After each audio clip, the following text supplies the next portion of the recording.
The February 6th Harris County Board of Supervisors meeting, first one for the month. Start this morning by making a very difficult announcement that Harrison County Tourism Commissioner Jackie Avery Jr. passed away last week. And he was an amazing man with incredible ideas that will continue. And let's all pray for his father, Jackie Avery Jr., 85-year-old who is now suffering this great loss. So we're going to keep him in his prayers. This Saturday, February 11th at 11 a.m., we will celebrate Jackie Avery Jr.'s rebirth at St. Mark's Episcopal Church at 11 a.m. with a second line that was written by his great-grandfather, Joe Avery. And an after-party and celebration jam session for all of our musician friends at Chimneys on Highway 90 in Gulfport. It'll be on the tourism website, and we ask on Facebook, and we ask you all to come celebrate his great rebirth. And with that, we ask Associate Pastor of First United Methodist Church, Cleo McQueen, to lead us in prayer. Good morning. Will you pray with me? Gracious God, from whom all blessings flow, the work of those gathered here today, every mind and every heart, bless them. Ultimately, only you know what the future holds. So we hand this meeting over to you, and for any outcomes, use our talents, abilities, and our time to promote a better and kinder world. Remind us that our work today makes a difference. Be with the family of our tourism commissioner. Be with us as we remember him on Saturday, all the good things he's done as we celebrate his life. Keep us humble, set us free from any comparisons that we may have as we make our decisions, and serve the good of all. In your strong name we pray. Amen. Amen. Supervisor Ladner, would you lead us in the pledge, please? I pledge allegiance to the flag of the United States of America and to the republic for which it stands, one nation, under God, indivisible, with liberty and justice for all. All right, we have a long agenda and 2 hearings today, so we're going to try to move as quickly as possible. Thank you all for your patience. This morning, number 1, we'll recognize John Nass, Executive Director of the Mississippi Port Authority, and Bobby Niesel for an update on our wonderful Port of Gulfport. Good morning. Good morning. How are y'all doing today? John's got some good news for you. Well, good morning, and thank you for taking the time to hear about the port this morning. I was here about a year ago, and I talked about 4 lines of effort that we're focused on: developing short-term freight, long-term freight, infrastructure, including deepening and widening, and developing the blue economy in Gulfport. And I'm happy to report to you today that we've made progress on all 4 of those fronts. I'll provide a little detail. Short-term freight, our ILA hours worked in the last calendar year are up a remarkable 23.9%. That's an increase of 58,000 hours being worked on the terminal in 2022 over 2021. A lot of that's attributable to new business, including break bulk work on the East Terminal. Those warehouses that were vacant a little over a year ago are now full of primarily lumber moving in and out of there. It's important to note that about 75% of those jobs are being paid at $37 an hour. So good work, good increase in work, and we're very proud of all our partners working with us on that. I will say short term, we are probably looking into the next calendar year at a sort of a geo-economical restriction on a lot of freight moving. The rationale for that primarily is inventories around the nation are full. Warehouses are full, and they're not ordering the product like they were. We think that's a short-term blip, and we might see a slight reduction at the beginning of this calendar year. We're confident we'll build that back up. Long-term freight. We've been working on business development, primarily letting folks know around the world that we're an option. And what we've been finding is receptive audiences in Central America and South America that are really kind of sick of the big ports that are congested And what we offer is the antidote to that. We don't have congestion on the port. We don't have congestion leaving the port. And when you start comparing us to an LA Long Beach, we look awfully good to a lot of folks moving cargo. So we're proud of that. We're getting a good reception. And as part of our long-term freight development, we've been undertaking a strategic master plan. That process has been going on for a little less than a year. We expect to complete it next month. It is highly data-driven. We've looked at origin and destination analysis, so where cargo is moving from and to, and how we compete to do it cheaper, faster, the things that owners of cargo care about. And that plan is really coming together. One of our initial results of that strategic plan process was some economic impacts.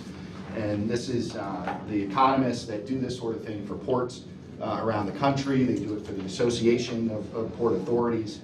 And they're stunning. The economic value, according to these economists, the total economic value of the region is $3.8 billion.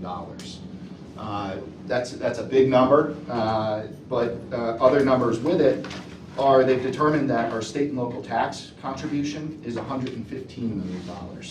That's direct, induced, and indirect, as well as related users. So it's really taken a broad look at it, but I'm proud to say that we are contributing both to the economy and the tax base. On the third point, infrastructure, we've talked a long time about deepening and widening of the channel. It's our biggest single restraint. So I can't tell you how many conversations I've had with potential partners that are just going famously until they ask what the depth of our water is. And when I say 36 feet, we start talking about different stuff sometimes. So short term, we're working with types of cargo that can fit with 36 feet. However, long-term goal, of course, is to get to a deeper channel. I'm incredibly pleased to report to you that we've had congressional action at the end of last year. We had earmarks in both the House and the Senate water appropriations bills, essentially doing what's called a new start. So a new start makes us an Army Corps project. They have 3 years and $3 million to determine whether or not we can go forward on the project. We feel good about the feasibility study conducted there. And in fact, we'll be meeting with the U.S. Army Corps tomorrow to kick off that plan. When I first started with the board, Bobby and others said, we appreciate that this is a 10-year process. John, how do we get on year 2? Just so then next year we'll be on year 3, and then the next year we'll be on year 4. This process puts us on to year 2. So we are on a process where we can get the deepening and widening done. Matt, Yes, please. what's the cost of deepening that channel? That's one of the things we'll be And how looking. deep do you want it? What we're targeting right now is 46 feet. So that is a big project. The estimates I've seen are about 400 million. Those are dated. The contribution for the port is about 35% of that. The federal government will pick up the rest of it. The important part about the federal project component is the maintenance dredging will be their responsibility. So those are yearly $8 million costs that the Army Corps will pick up. John, just to take Yes. off on that, in reference to the dredging, what is the percentage of lost business due to the fact that you don't have a deeper channel? Do you have any idea of what would be the increase in business if it were 46 feet that you're describing? That is a great question, and that's exactly what we'll be doing with the feasibility study. We'll have to make a case that there's a cost-benefit, positive cost-benefit ratio to the amount of money invested in the deepening and widening to the economic impact. I can tell you anecdotally, we lost business yesterday. We lost business the day before. It's not just new customers, it's our current customers that are having to lighten to get into our port. Would it be correct to assume that new ships that are being built, basically require the deeper channels, or am I correct? I'm asking. Yes, sir. I don't know. There's a long trend in the shipping business to go to larger vessels, to the point where they've gotten extremely large in like the Trans-Pacific trade, where they're doing 24,000 TEU vessels. Put that in context, if you unload a 24,000 TEU vessel, the line of trucks and chassis are over 100 miles long.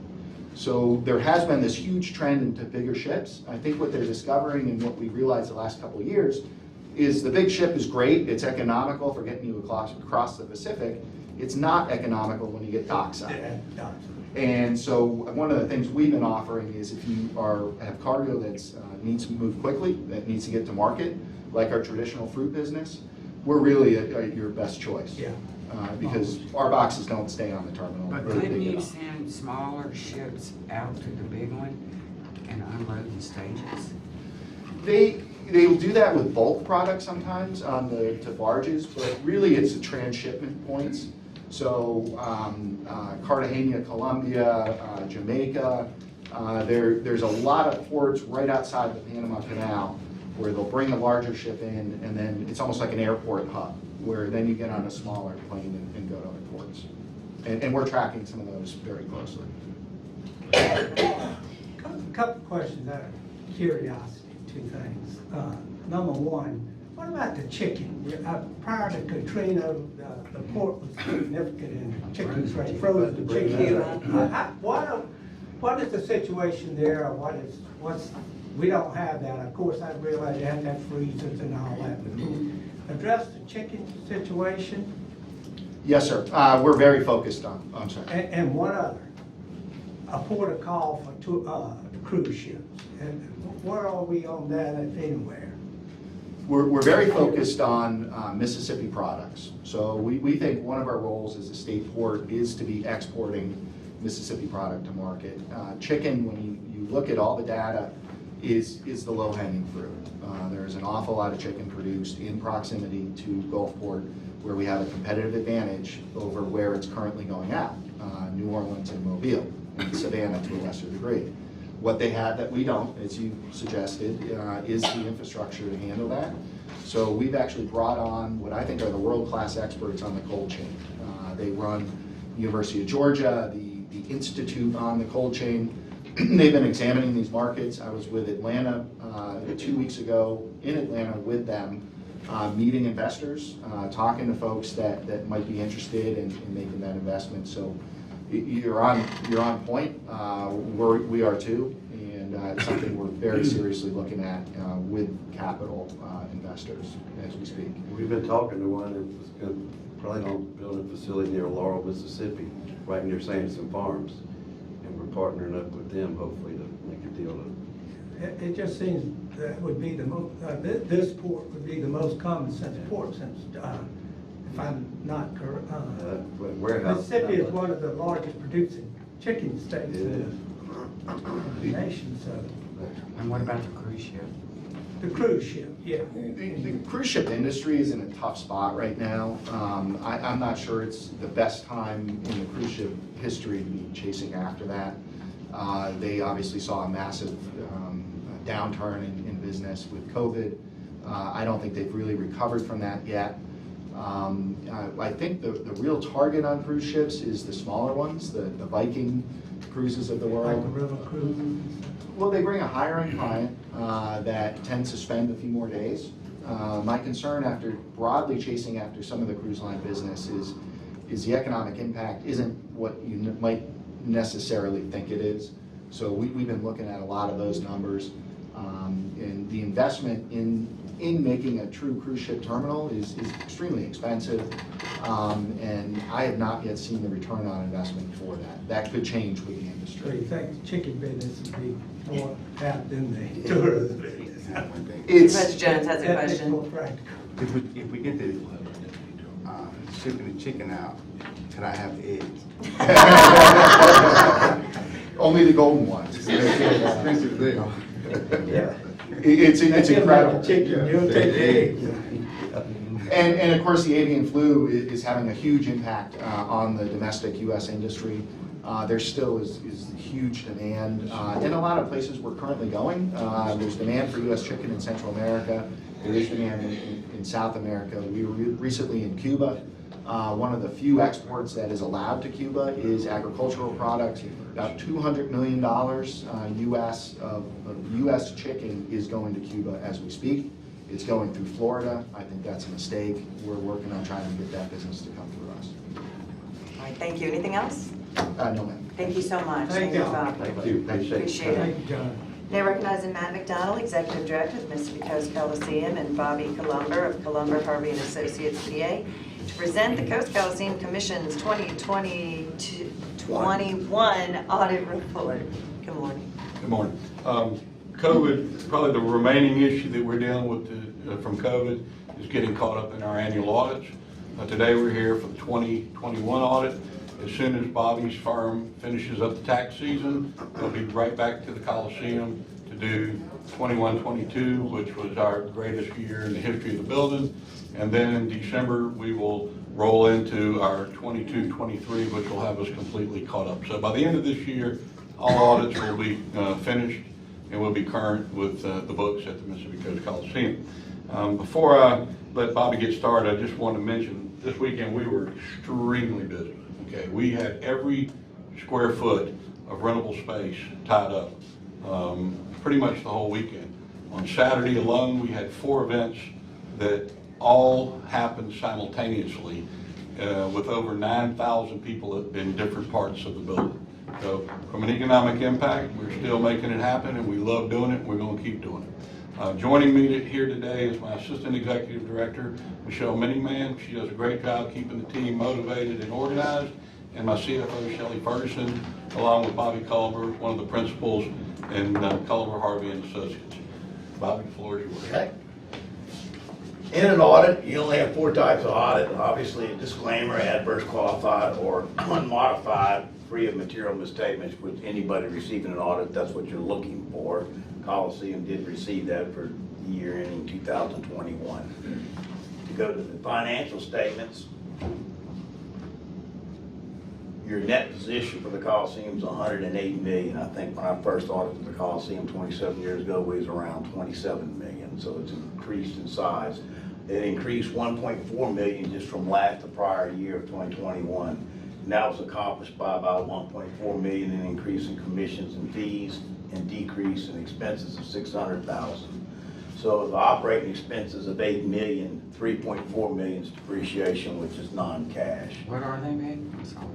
The operating expenses? Operating expenses total $8,059,000 for 2021. But a lot of that, Beverly, is depreciation. $3.5 million is depreciation. So he received a positive cash flow.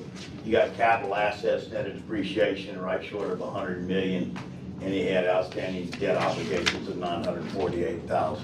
That subsequently has been paid off in the year of 2022, so he had an early payment. The next slide shows you overall the total assets are $117 million. Deferred outflows, $8 million of liabilities. I'd like to mention of those liabilities, you only have $2 million of net pension liability, and then other than that, it's about $600,000, $300,000 between accrued payables and accounts payable. The rest were really show deposits, deferred revenue type, which has subsequently been realized already.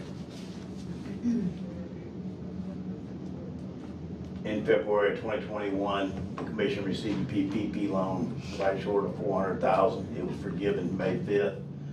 They also received in 2022 an employee retention credit of $656,000 from wages of 20 and 21. It has not been received yet, but it is on the books.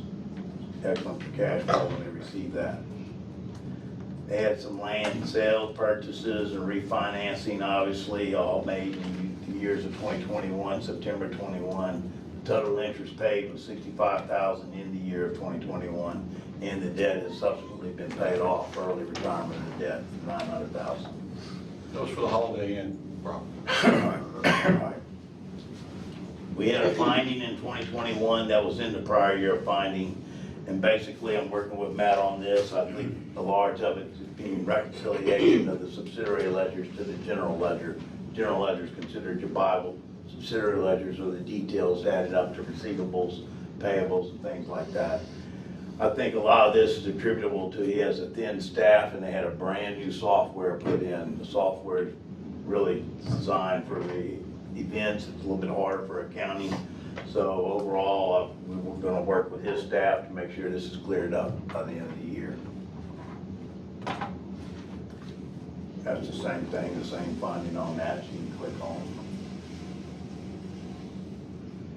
And that's the same thing there. We did have a single audit on, Matt received $2.2 million in federal awards. This is excellent for any city, any government entity to help up the cash. There was no findings, and he had an unmodified opinion on the federal award. So overall, a good clean audit for the year. I might add, Cindy Hyde-Smith was very instrumental, and that grant got us over the hump for the revenues that we lost during COVID. How long is our lease with FEMA, which is awesome, the 1.47? How long does that last? Pardon me now? The lease with FEMA, that was getting us 1.4 million? They go year to year, and they have renewed every year since 2016. They like where they are. Once Pops Ferry comes in, we're gonna have to make some improvements to their ingress and egress. But overall, they're very comfortable because they're kind of out of sight, out of mind. Awesome. Anything Hopefully else? they have the 2022 report here in May, and then he'll be caught on lead lap. Thank y'all very much. Any questions? I got a question on the chair. Has she seen any more ghosts over there lately? Actually went through late Saturday at 1 a.m. and I was like, if you're gonna show yourself, now's the time. I didn't see anything. Look, if they were there, we rocked them with the, Yeah. we wouldn't have to lit them up. We brought them out the other Yeah. night. And I might add, that's the first time that Neptune has been back in the building in a very, very long time. And what we're starting to see is that some of those Mardi Gras groups are going to be returning because they're outgrowing where they are in Biloxi at the Civic Center. And we worked out an agreeable set of terms where we still control alcohol. That's the key for us.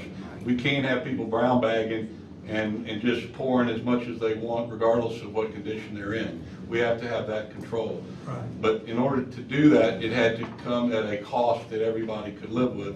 And I think we found that. We're analyzing the numbers from Saturday night. I'll have a better read on that probably by Wednesday of this week. But if I think the numbers are what they are, if the expense side is where it should be, then I think we're going to see that plan being implemented to get some of the other groups back into the Coliseum, because it is good revenue for us. About time. Thank you. Thank you. Thank you. Madam President, would it be in order for you to spread on the minutes? Sure, this audit report. Spread on the minutes, the audit. All right, do we have a motion to spread on the minutes the President of the Sand? Do we have a second? Second. Any more discussion? Anyone opposed? All those in favor say aye. Thank you, Mr. McAdams. Number 3, recognizing Julia Fauci with MedLift of Mississippi to discuss meeting state licensure requirements. Good morning. Good morning. Morning. My husband Andre. We met previously and had some requirements that y'all needed us to meet. We have met all of those with the exception of having a vehicle inspected due to the cost of having that done, because there's not much point in having the vehicle inspected if we're not going to be allowed to perform the business. Let me ask you, what were the requirements? The requirements were EMS driver's license, BLS certification, all of the necessary equipment on the vehicle, and the vehicle that meets the requirements to transport invalid patients. Because I recall, and Mr. Hallman, if you'll address this, that it was a letter of support from We have those. hospital, which I got, and your permit and license, which I don't have. Did you I get have, those? Should be 4. we have, That's what it said. She said aye, that's Oh, I right. did, I'm sorry. That's okay. I recall that the board asked for that. Yes. Thank you. If I may, and Yes, please. actually today, what we're really truly looking for is the verbiage and the current ordinance to be changed. As to be amended to include invalid transport. The current county ordinance simply states ambulance. The state, however, says that an invalid transport cannot have ambulance anywhere on the vehicle, which we do not. It says invalid transport only, does not provide any medical care whatsoever. I guess the question that ultimately is, do you have the necessary license? And who issues that? The Mississippi Department of Health Yes. issues the license, and it speaks to the county issuing a license. I don't know if it's actually a license or do they meet the criteria of the ordinance? they must make an application for a permit to operate in Harrison County, which would include the information required by the ordinance. To do it, the real issue, as I understand it, is stretchers that have everything to do with the transportation of patients who don't require reclining position or a stretcher. That is going to change in July, according to the Board of Health. Understand. Even That's- wheelchair transports will have to have a license. I understand. That's a state issue, not a It is. county issue at the moment. And so there was a letter back in September or October from the state telling y'all to cease and desist. Yes, That had to do with stretchers. yes. Have y'all resolved that issue? We have not transported a stretcher since. Okay, but you're asking now the board to We are permit you asked, to yes. well, but the state law says you can't without that license certification. We Correct. have those. We have the We have EMS, that. we have everything except for the vehicle inspection, Inspection. which provides the license. The state, State. the letter still stands. You have not resolved that issue. I thought that's what you said. What we're trying to do there is, it costs us $500 to get that done.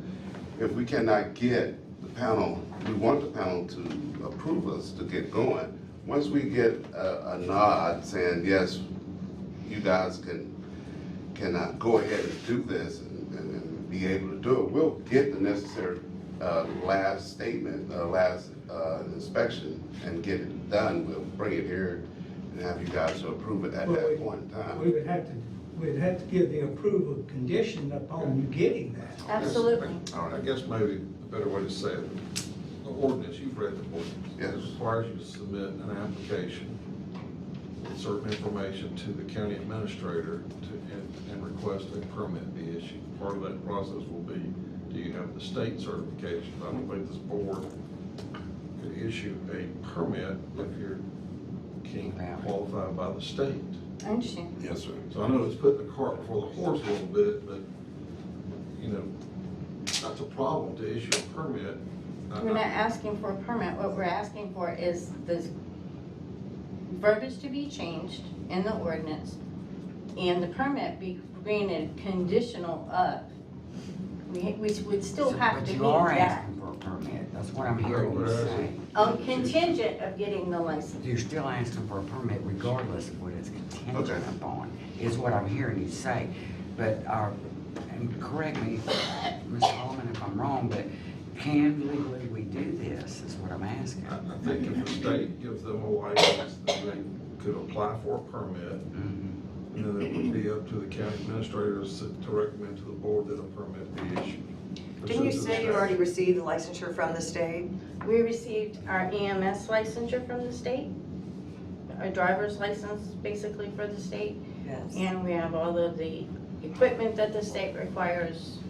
All of that is done. So the only thing you have not done is the inspection on each vehicle, because you're not gonna spend the money if you're not gonna have our gig. Correct. I mean, that's all it comes down But to. you need the inspection to get this license, I think what correct? they're asking is they're asking the board to tell them, correct me if I'm wrong. Right, if we're gonna move forward with them or not. Are you going to allow them to do stretcher service under the, if they go forward and get their license? They're not asking for the permit today, they're just saying, Right.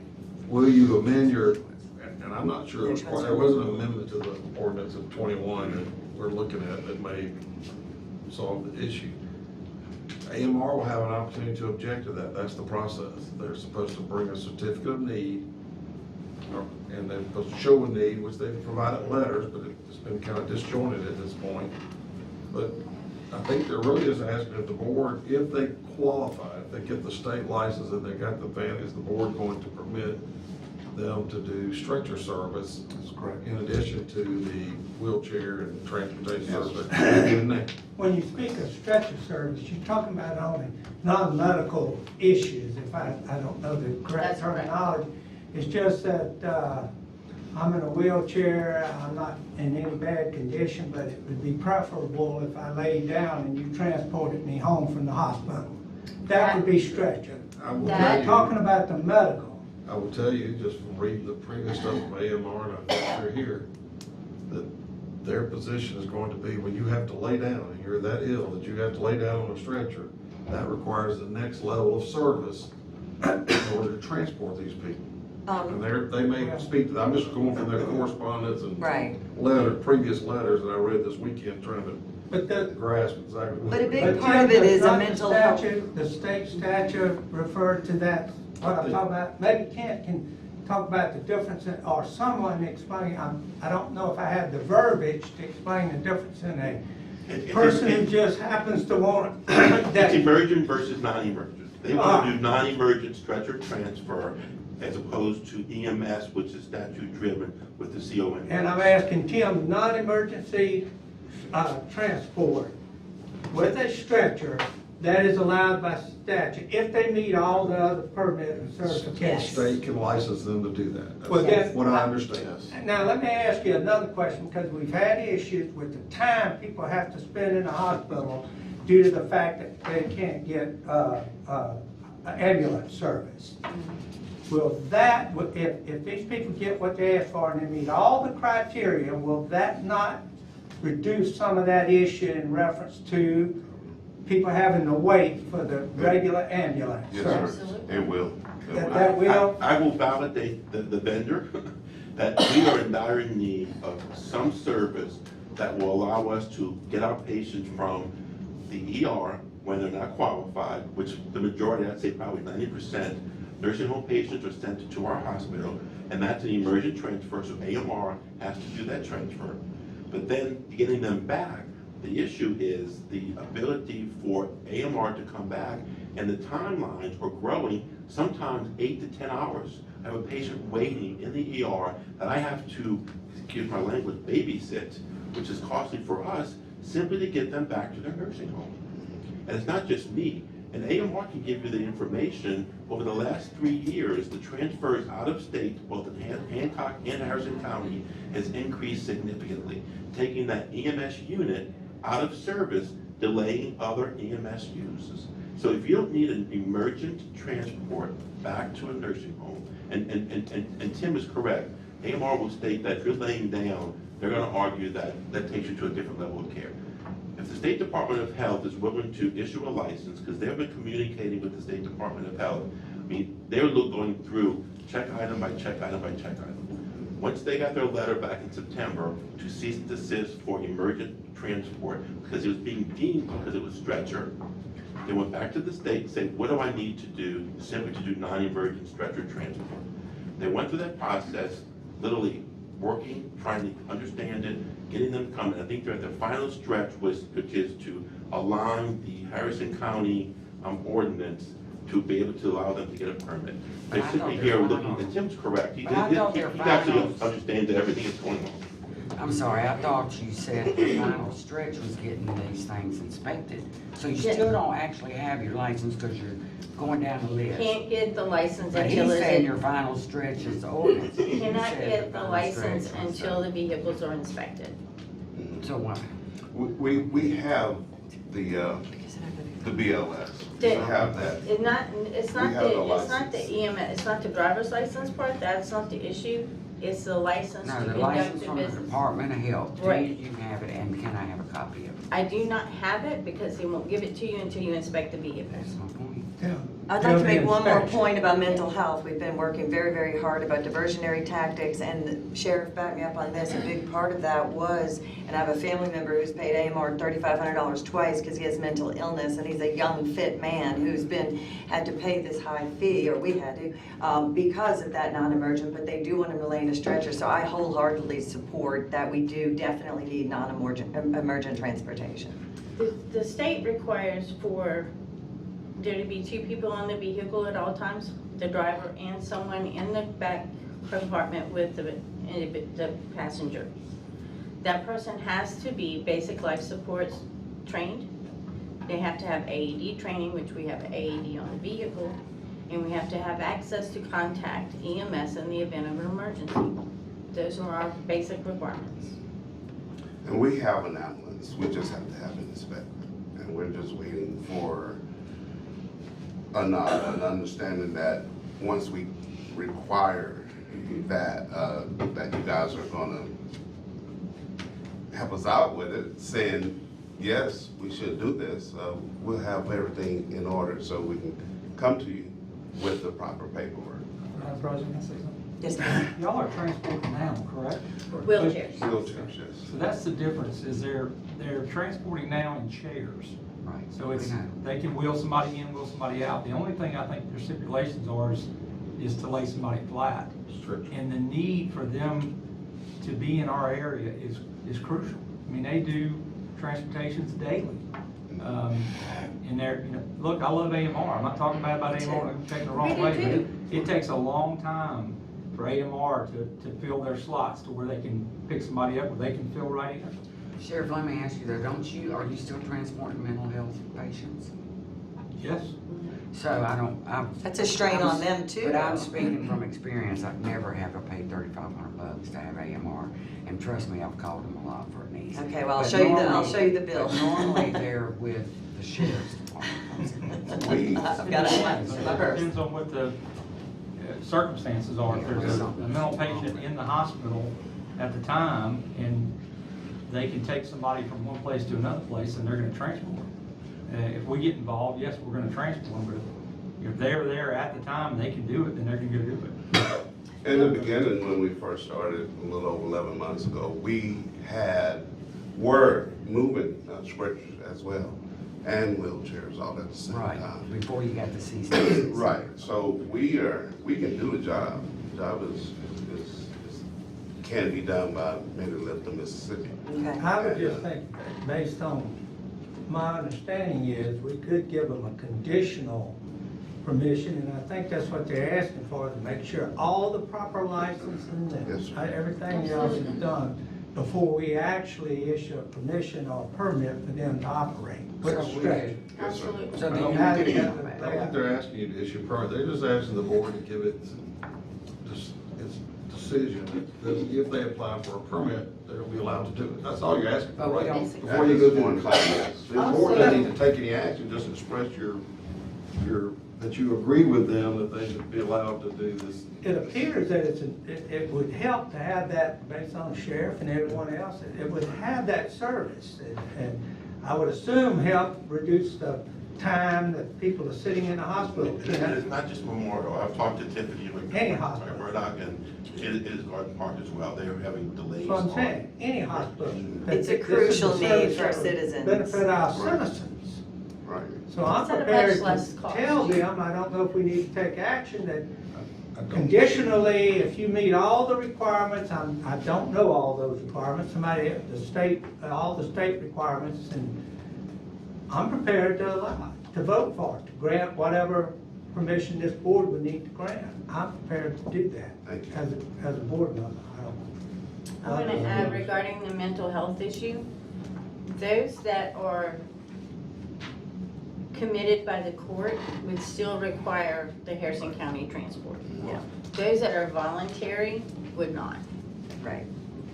Actually, even the voluntary, though, sometimes you have to. Yeah. And Police involved. recently, I just did one of those, a young lady, and we just took her home. She was not violent or anything, but she was understood to had some mental issues. Right.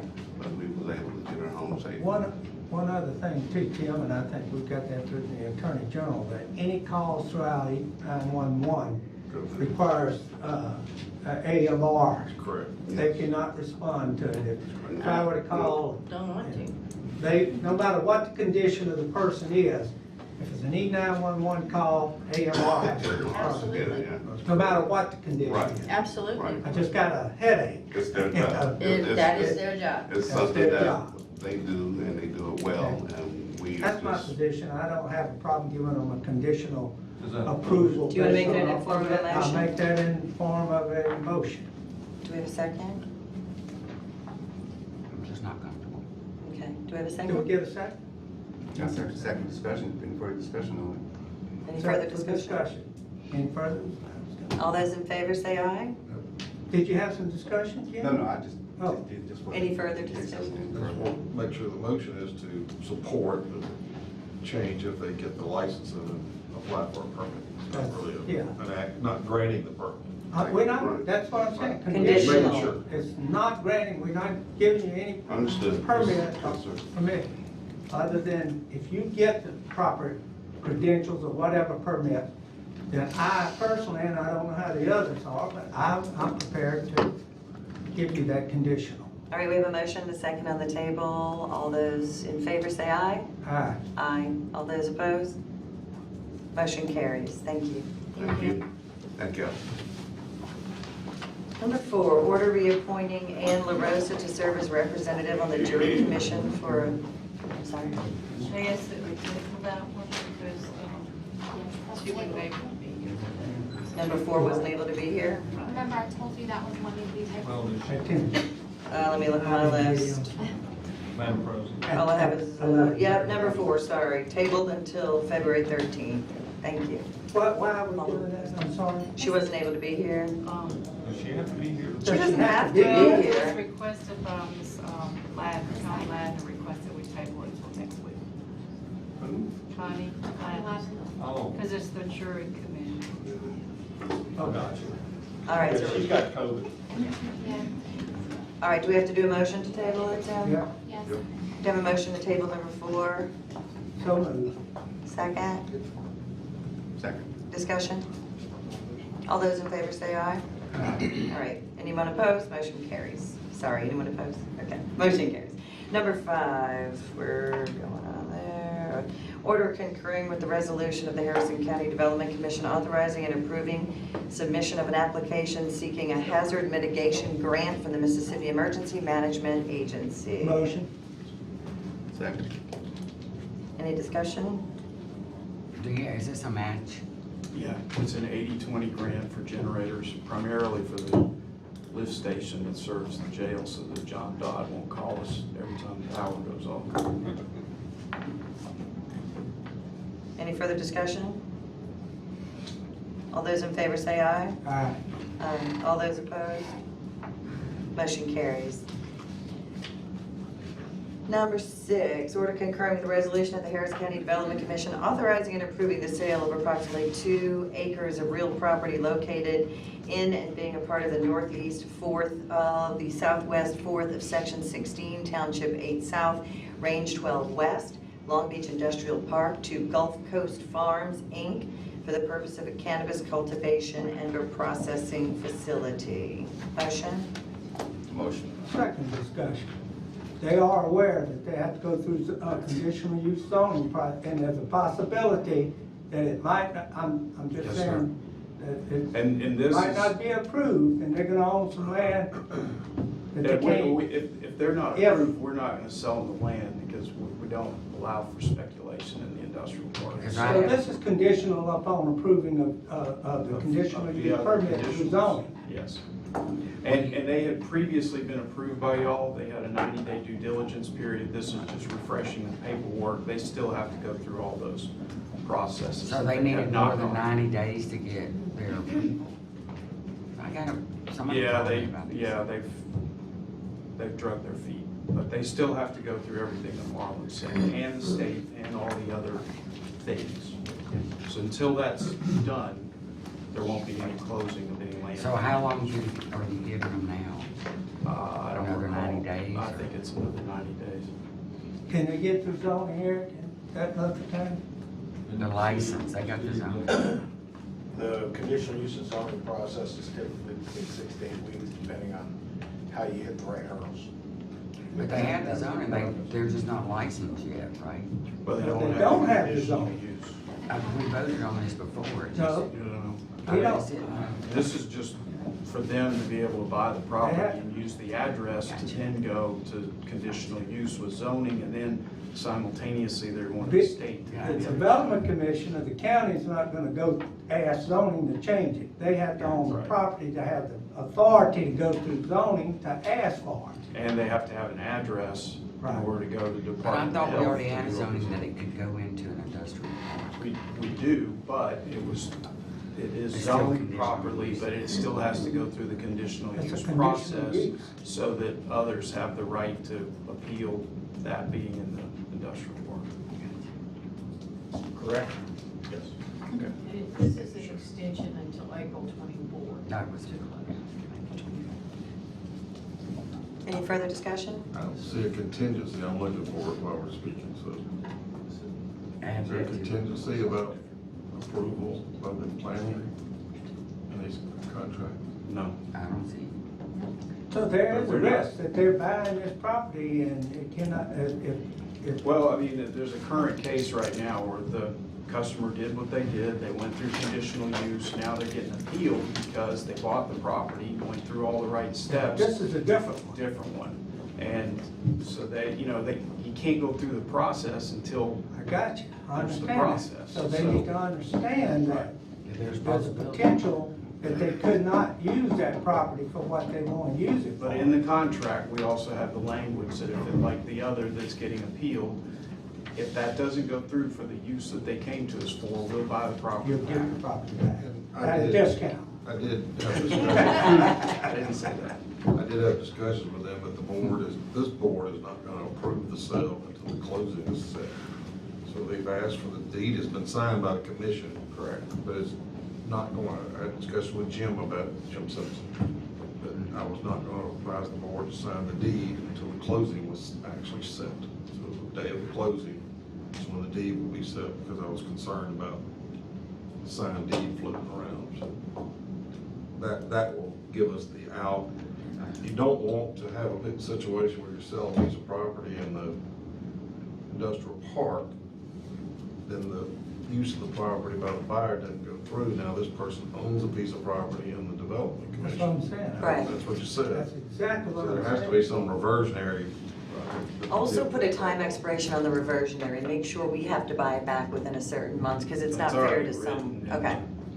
In every contract we have 12 months from the closing in order to buy it back if we so decide. For the same exact price. Yes, not at a discount. Well said. I'm Or an just trying to get you a inflation. little deal. Okay, any further discussion? All those in favor say aye. Anyone opposed? Motion carries. Number 7, order concurring with the resolution of the Harris County Development Commission authorizing and approving the lease of approximately 2 acres of real property in Bernard Bayou Industrial District to EquipmentShare.com Inc. for the purpose of operating a temporary equipment rental, sales, service, office, and laydown yard. Motion? Motion. Second, Discussion. there's no practical other use for this property based on, there's no, it's kind of landlocked. No, this is, It's not this landlocked? is on the front, this is on the, what we call the knee case yard. It's on the west side of the Seaway. Equipment Share closed on the land 2 doors down from your new facility on Seaway. They need a place to get here and get their trucks and get in the market.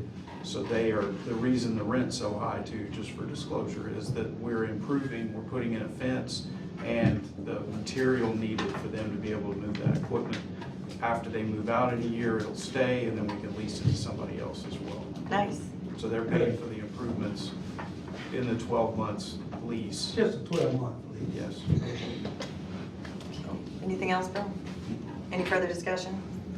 All those in favor say aye. All those opposed? Motion carries. Thank you, Bill. Thank you all. Thank you. County Engineer, number 8, order spreading upon the minutes the annual report. Consent agenda. Thank you. 8 Wait. through 17. 8 through 17, consent agenda have been placed on the consent agenda, same appearing to be routine, non-controversial matters on which all supervisors are likely to agree. Motion? Motion. Second. Discussion? All those in favor say aye. Aye. All those opposed? Motion carries. Thank you, Brittany. All right, tax assessor, order approving in-county travel reimbursement for the tax assessor's office as listed below. Motion? Motion. Second. Discussion? All those in favor say aye. Anyone opposed? Motion carries. 19, order spreading upon the minutes personnel changes for the tax assessor's office as listed and on file with the payroll clerk and personnel department. Motion? Motion. Second. Discussion? All those in favor say aye. Anyone opposed? Motion carries. 20, order acknowledging receipt of and approving petitions for decreases to the 2021 real property roll as recommended by the tax assessor. Motion? Motion. Motion. Second. Discussion? All those in favor say aye. Anyone opposed? Motion carries. 21, order acknowledging receipt of and approving petitions for decreases to the 2022 real and personal property roll as recommended by the tax assessor. Motion? Motion. Second. Discussion? All those in favor say aye. Aye. Anyone opposed? Motion carries. 22, order acknowledging receipt of and approving petitions for increases to the 2022 real and personal property roll as recommended by the tax assessor. How is that any different from the first one? One was decreased, one was increased. Oh, thank you. Yeah. It's amazing what 2 letters, the difference it makes. Motion? Motion. Second. Discussion? All those in favor say aye. Aye. Anyone opposed? Motion carries. 23, tax collector. Order approving payment of registration fees for tax collector employees Madison Lumpkin, Irvin Selva Castillo, Ashley Warwick, Ursula Hall, and Brandy Bowen to attend the Mississippi Tax Collector Education and Certification Training, Collector of Revenue CR1 course, March 6th through 10th of this year, 2023 in Biloxi, at an estimated total cost of $1,750 payable from line item 001-104-486. Motion? Motion.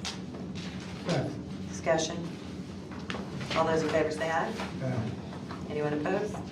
Motion carries. 24, order approving line item transfer in the amount of $2,280 from 001-104-922 to 001-104-641 and $625.50 from 001-104-922 to 001-104-642 for the purpose of replacing the ceiling tiles and painting the ceiling tile supports in the Biloxi Courthouse Tax Collector's Office. It's within budget. Motion? Motion. Second. Discussion? All those in favor say aye. Aye. Anyone opposed? Motion carries. 25, order authorizing the board president to execute the community rating system recertification for 2023. Motion? Motion. Second. Discussion? All those in favor say aye. Aye. Anyone opposed? Motion carries. 26, order approving the final plat for Landry Trace subdivision Phase 1 located in Section 18, Township 7 South, Range 11 West, Supervisors Voting District 2, 1st Judicial District, as recommended by Jacqueline Turner, P.E., Harrison County Engineer, and authorizing the board president to execute the same. Motion? Motion. Second. Do we have any discussion? All those in favor say aye. Anyone opposed? Motion carries. All right, 27, order approving travel for any supervisor. Thank you, Kenny. EMA Director Matt Stratton, Deputy Director Rob Dembrino, Fire Chief Pat Sullivan, Firefighter Donnie D'Antonio, County Road Manager Tim Smith, Assistant Road Manager Mike Shunowitz, GIS Director Dusty Reed, County Engineer Jacqueline Turner, and Assistant Engineer Randall Hayes to attend the... Anybody else want to go? Anybody else? Attend the 2023 National Hurricane Conference to be held April 3rd through 6th of this year in New Orleans. Estimated cost per person for 4 nights, including registration, parking, and per diem is $1,575. Motion? Motion. Second. Discussion. I'd suggest that we put who's not going. That's what I was thinking. Might want to carry the firearm. Yeah. Yeah, really. And they're staying downtown again, Just probably. kidding. Just kidding. Did you want to say something about it, Matt? Just that we coordinated with the 5 departments. They're all key players in our storm response and would benefit very much from attending the conference. Yes. We just kidding. Good job. Any further discussion? Did it include board attorney? Yeah. That's okay. All those, yeah. It's okay, I don't want to go. All those in favor say aye. Aye. Anyone opposed? Motion carries. 28, order approving Red Cross Blood Drive hosted by Harrison County EMA to be held February 23rd, 2023 and October 12th, 2023 in the EMA conference room at the 1st Judicial District Courthouse in Gulfport. Motion? Motion. Second. Any discussion? Matt? I did want to introduce Denise Smith from the Red Cross. This will be our first blood drive since COVID with Red Cross. Thank you so We're much. looking forward to being back in here.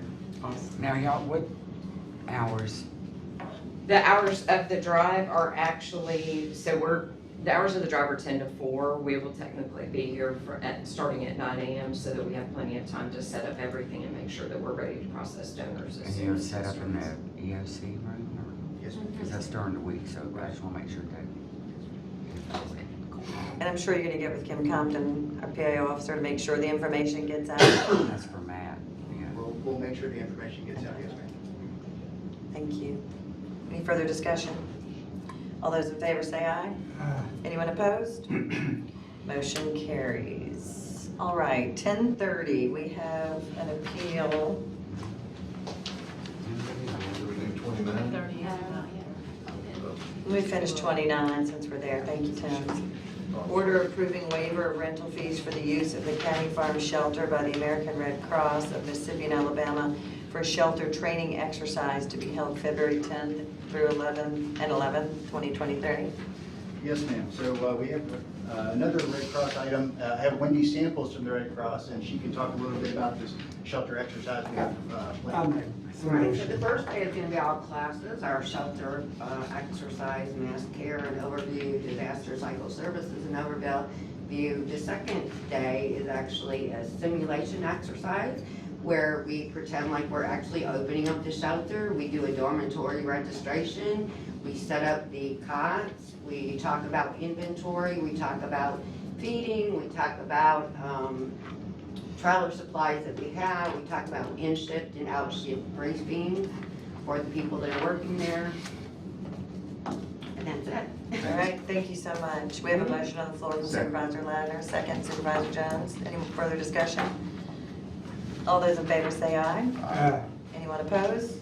Motion carries. Thank you so much for all you do. All right, so we have a 10:30 appeal, right, Eric? Is this number 37, Brittany?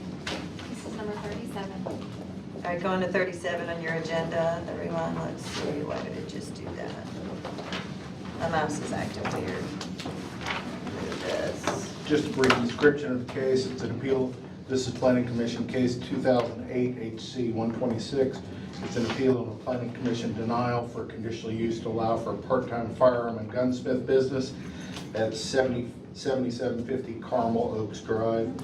Just guidelines of the appeal process, brief description of the case, which I've already done. Both appellant and applicant will be allowed 3 10-minute speakers. All exhibits intended for the record should be marked Exhibit A, Exhibit B, etc. The appellant will be allowed a 5-minute rebuttal, then address any questions of the board, and then the board will render its decision. Clarification. Yes. Director. No. In reading that appeal, it appeared that the conditional use permit expired. What happened is his privilege license expired, which caused his FFA license to expire, which caused the conditional use to expire. That was part of the condition then that he maintained the license. Maintained the license, yes. Is the appellant here? All right, so we're going to start here with the presentation by appellants. Anyone here to appeal? Okay, do we have anyone here want to speak or opposing this? Anyone who didn't appeal but opposes? Anyone here would like to speak in favor? So why are we doing this? All right, so I guess we do not have questions of the board. And based on the fact that the appellant is not here, I would move to deny. No, we got notice. He got notice. Well, are we moving to deny or upholding the planning commission's decisions? We are upholding, Planning commission's decision. Yeah, denial of the appeal would uphold the planning commission decision. That would be upholding the planning commission's decision. So Gotcha. denying To the deny. appeal is upholding the planning commission's decision. I'll second. That's my motion. so your motion is to uphold the planning commission's decision to deny To deny the appeal. the objection. Which is, Yes. which is upholding the letting it planning move forward. commission's decision. Yeah. All right, do we have a second? Second. Any further discussion? All those in favor say aye. Aye. Any opposition? Motion carries. 1 second for The clarification. next one's at 11:30. Yeah. You are denying the appeal, That's correct. and that upholds the planning commission's decision To deny appeal. Whatever their decision was, got to appeal So got it's denied. denied altogether. Well, their decision was to deny, so it got affirmed by the denial of it. Thank you. All right, number 30, Fire Services. Order approving the sole source purchase from Hazard Control Technologies, Inc. for HCT 500 encapsulator firefighting agent at a cost of $7,745, payable from 103250606, and approving line item transfer from 103250922 to 103250606 for purchase. Motion? Motion. Second discussion, I'm not sure this is the one, Pat, but one of the sole source letters says, and it might be reference to the sheriff, I'm not sure which one is coming up, It's got to be the sheriff. but it might be the sheriff. I just want to make sure, it states in there that we don't think there's anyone else. We don't think, I think that's the sheriff. I just want to address that when it comes up. I hate to go out of this thing, because every time I hit this computer, I lose my thing. We hate it when that happens. Where's Give Jeremy? me just a minute, I'll pull it up. Uh-oh, yeah. See, I don't know what's going on, let's see. That's to the best of our knowledge. What you trying to pull up? Is that what you're trying to pull up? Yeah. The Hazard Control Technologies Inc. letter says, we hereby declare and certify to the best of our knowledge, they are the sole manufacturers. Debated, certified to the best. How is it, what liability or what is our duty, Tim, Sure. in a sole source purchase, when somebody says, it's best of our knowledge, what responsibility does the county have in determining whether that's true or not? I think we rely on Mr. Sullivan to tell us that they've researched it, and to their knowledge, that's the only. So it is you, Pat. So the vendor is declaring that they're the only source. Yeah, that's kind of a self-serving statement. The auditors have brought this to our attention when they did one of our compliance audits a couple of years ago, that there wasn't due diligence done in actually determining the sole source. We can't just take the sole source letter and attach it. There has to be checks and balances to actually say So it's sole source. we have a responsibility to do some due diligence to make sure Through our that purchasing just based department, on the yes, sir. letter itself is not sufficient, that we have some responsibility, especially when it says to the best of our knowledge. Right, so did we do that or didn't we? The short answer is I don't know the answer right this specific moment.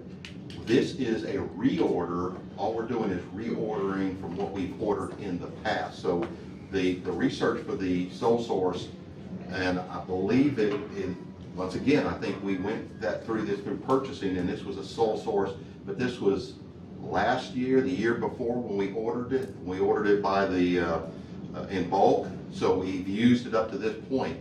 I would have to go back and research that again and come back to you and say, once again, here's the sole source, and here's what that we've determined as being a sole source. I don't think you can rely just on the letter, so. I'll move the table. Can you do it by Monday? Yeah. Can you look into it by Monday? Yes, ma'am, I will do that. I'll move the table. Purchasing and I will work on it, and we'll pull the original, but once again, this item here was just a reorder. So I don't know, I didn't know that was gonna come up, or I would have already done that. I'll second Beverly's motion to table, but it's sort of like if I were to call a Chevrolet dealership and say, are you the only sole source that sells Chevrolets? Naturally, they're gonna say yes. Yeah. But we could also buy a Ford. So I think that's what I'm concerned about, I think is you're any sole source. Yeah. Sure, he's gonna tell you he's the only sole Doctor, source listen. that sells Chevrolets, but there's Fords and other dealers too. I get that, Doctor. Remember this, we're on the same team, and when you look at this, and I know what you want the lowest and the best cost of everything, and I want that too, because the deal is, on my budget, every dollar counts. And so I don't want to buy one thing from somebody that's charging me more than I can get it somewhere else. So I agree with you 100%. We try to look at this all the time. We don't just buy it. We don't have buddies that we buy this stuff from. This is.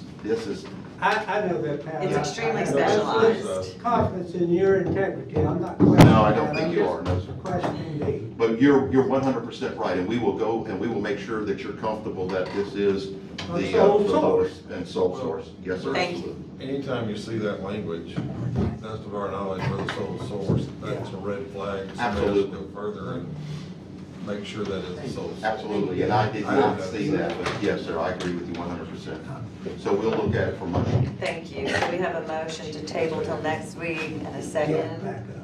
Any further discussion? I don't. All those in favor say aye. Oh, do that. Anyone opposed? Right. Motion carries.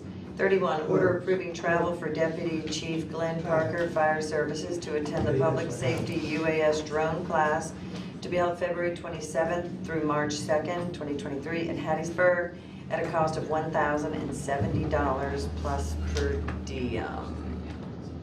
Martin's having trouble with this. Yeah. That's why I hate. Is to go Jeremy out. around? Can we call him? Kaylin's Oh, right there. Kaylin. That's why I was pointing at her, I'm sorry. Move, motion. Second.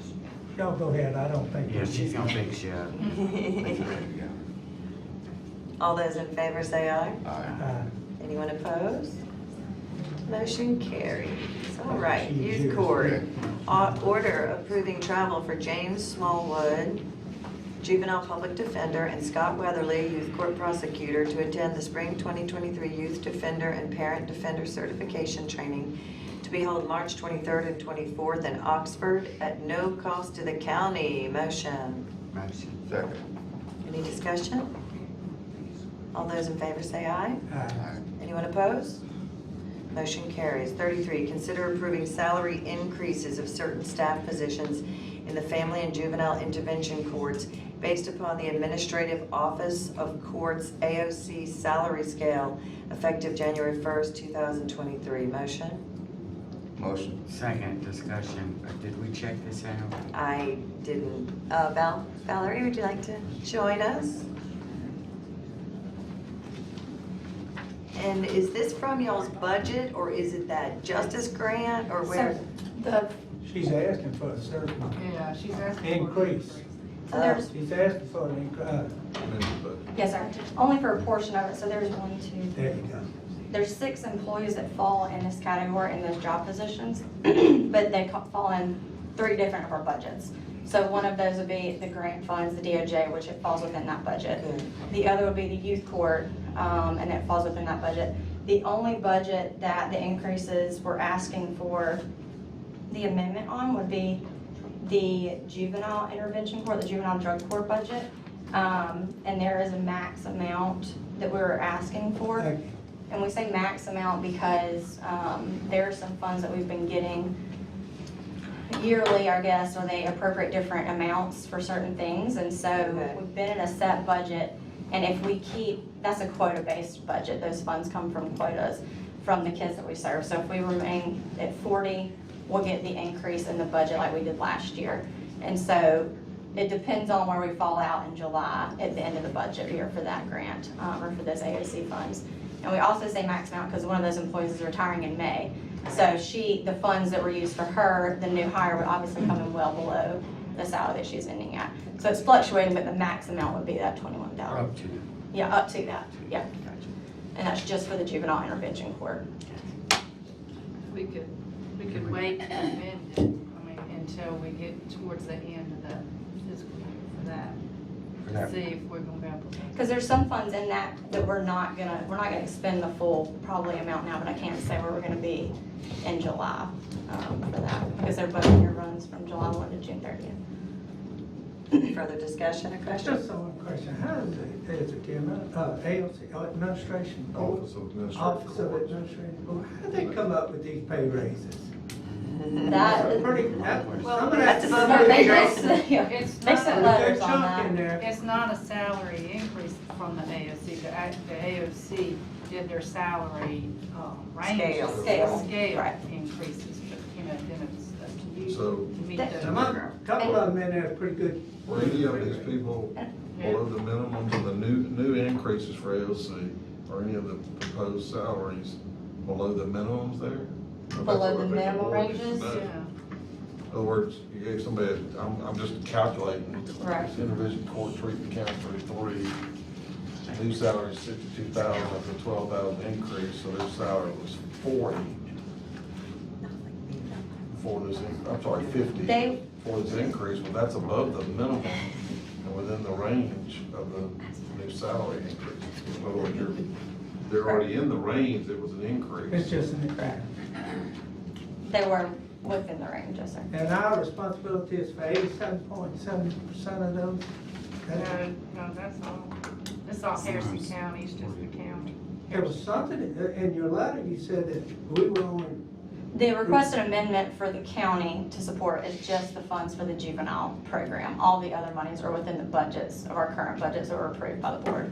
There was some reference in your letter about 87.7% responsibility was ours and the rest was coming. Their current pay rate on the previous scale range was at 87%. So we continued that percentage to the new rate and based the raises off of that, if that makes sense.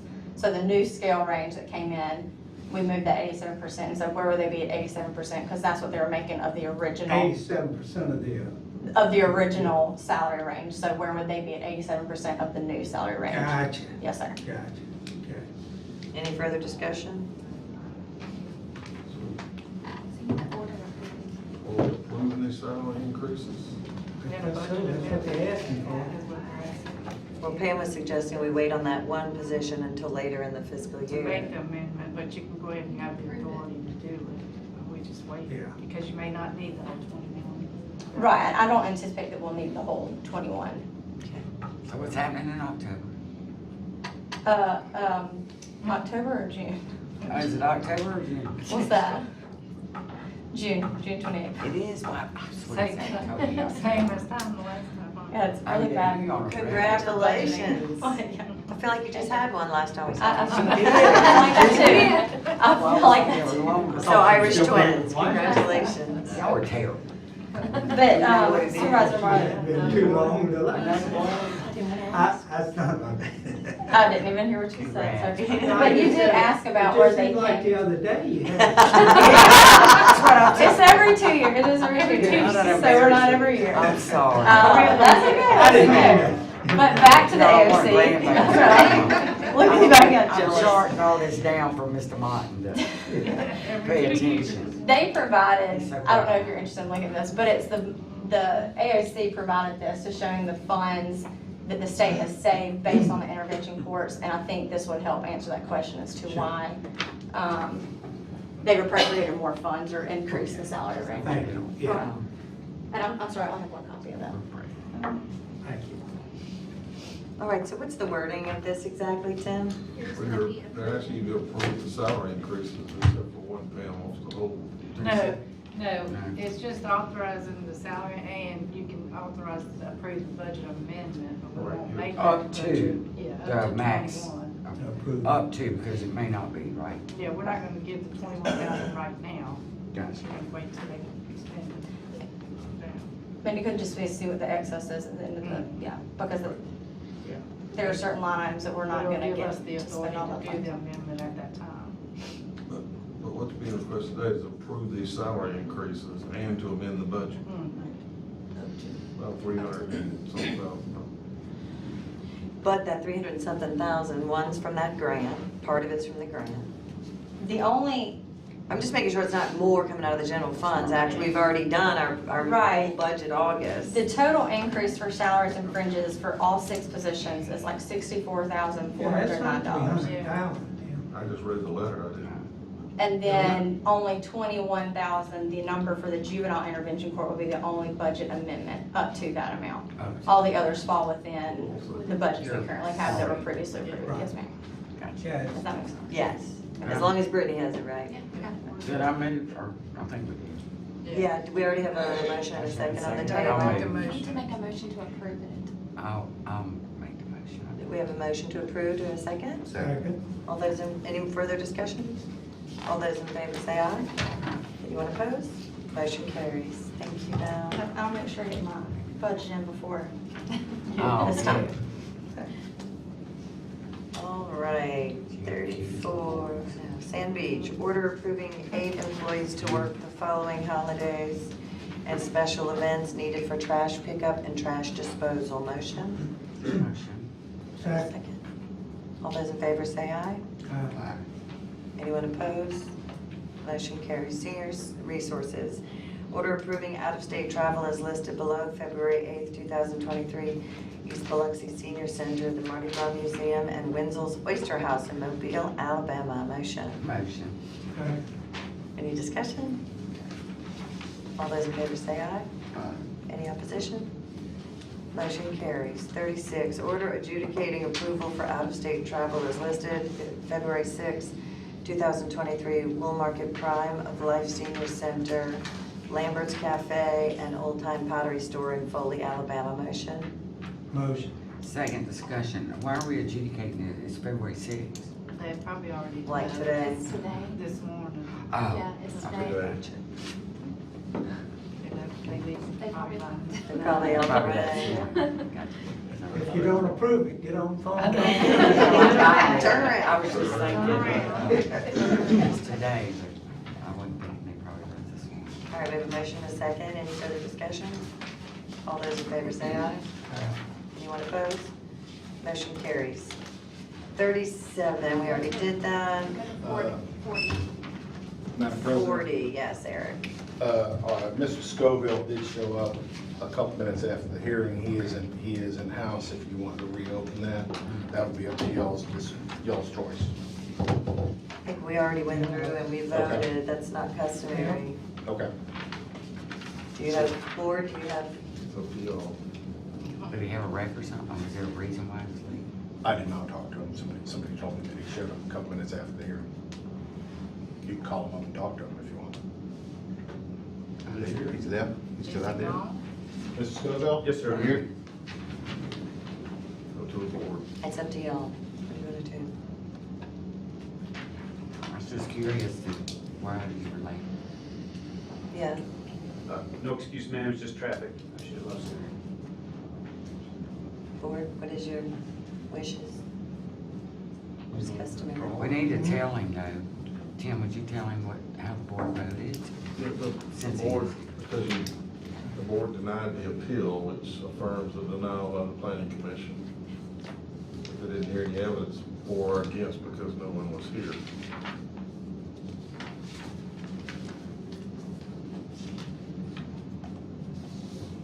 And not to mention the other side wasn't here, so it would almost feel unfair to hear from this side when the time was at 10:30, so we're gonna move forward.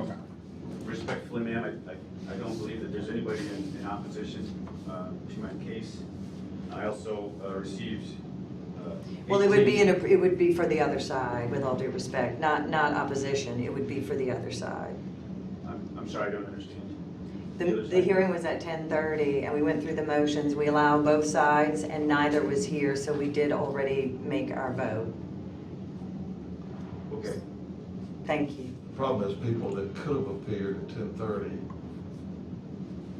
now would not get that opportunity Yes, sir.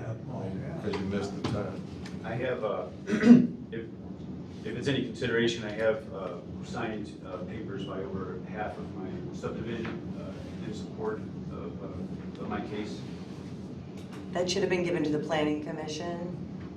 But That after, should have, and today at 10:30. So I apologize, but thank you. We're gonna move forward. Go ahead. Yes, ma'am. Case number 41 has been appealed, so you won't be hearing that today. Zoning Department recommends approval of cases of 40, 42, and 42, 43, 44, and 45.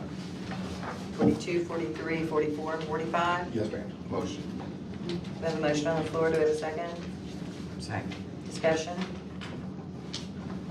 All those in favor say aye. Anyone opposed? So, wait, let's back up. Do we need 41. a table 40? I'm not sure. Well, 41 should be denied because it was appealed. No, 41. Is tabled. No. Wait, if it's an appeal, it doesn't need to be tabled, because there's an appeal that's gonna come up, right? There's an appeal that we're waiting on transcripts now. It came in late on Friday after the agenda had already been posted. All right, so it's gonna be on the next agenda. It's gonna be on the So I made This, that we I table recommend number the board- 41. No, I would recommend the board deny it. Oh, deny And it, then it'll come up okay. as an appeal. Motion to deny number 41. Because you're not gonna concur, that way it gets it off the Okay, I agenda. knew we had to do something. That's not an appeal anyway. No, it's a concurrence. So- That's right. It's So going we to just be. deny it. All right, so we have a motion on the floor to deny number Second. 41. We have a second. Any more discussion? All those in favor say aye. Any opposed? Motion carries. All right, so number 42, 43, 44, and 45, we have a recommendation. Do we have a motion? Y'all voted for them already. We already did. We went through it and we voted. Okay. I do have a question. Yes, sir. On the medical, growing thing that we're approving, there was no application for that? No. No? No. Because that's in an agricultural zone, I just, oh, I did have a question. Are you talking about the 1030 appeal? No, I'm talking about the one in here that was no appeal, but it was for a medical, growing operation, marijuana growing They operation. accessed the property through a subdivision, That's- and people in the subdivision had concerns. But they didn't appeal, all right. No, they've submitted for an appeal. They That's have, the one oh, we it's just coming denied. up. It's coming. That's the one we just denied. Number No, that's, okay, so, there we go. Okay, I got it, I'm sorry, got it confused. I blame your computer. All right, 46. Yes, Brett? Sorry to be confusing. On number 45, that's not a regular planning commission case, if you want to do that separately. Eric, didn't you say 45 was included in what you're recommending? That's what he said, but it's really not. You should vote on 45 cents. 45 should be separate. All right, so to correct, it was just 42, 43, 44. Now we're going to number 45. Correct. Order approving travel for Christine Dugan, planner, zoning administration, to attend the Mississippi Association of Code Enforcement Educational Conference, February 17, 2023 in Tupelo, at an estimated cost of $334 plus per diem. Motion? Motion. You have a second? Discussion? All those in favor say aye. Anyone opposed? Motion carries. 46, personnel. Order spreading upon the minutes the personnel changes of the sheriff's office as listed and on file with the payroll clerk and personnel human resources department. Motion? Motion. Second. Discussion? All those in favor say aye. Anyone opposed? Motion carries. 47, order concurring with the road manager on employment as listed and as on file with the payroll clerk and personnel human resources department. Motion? Do you have a second? Motion. Discussion? All those in favor say aye. Anyone opposed?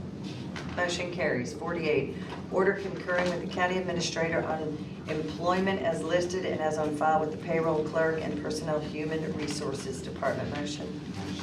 Second. Discussion? All those in favor say aye. Anyone opposed? Motion carries.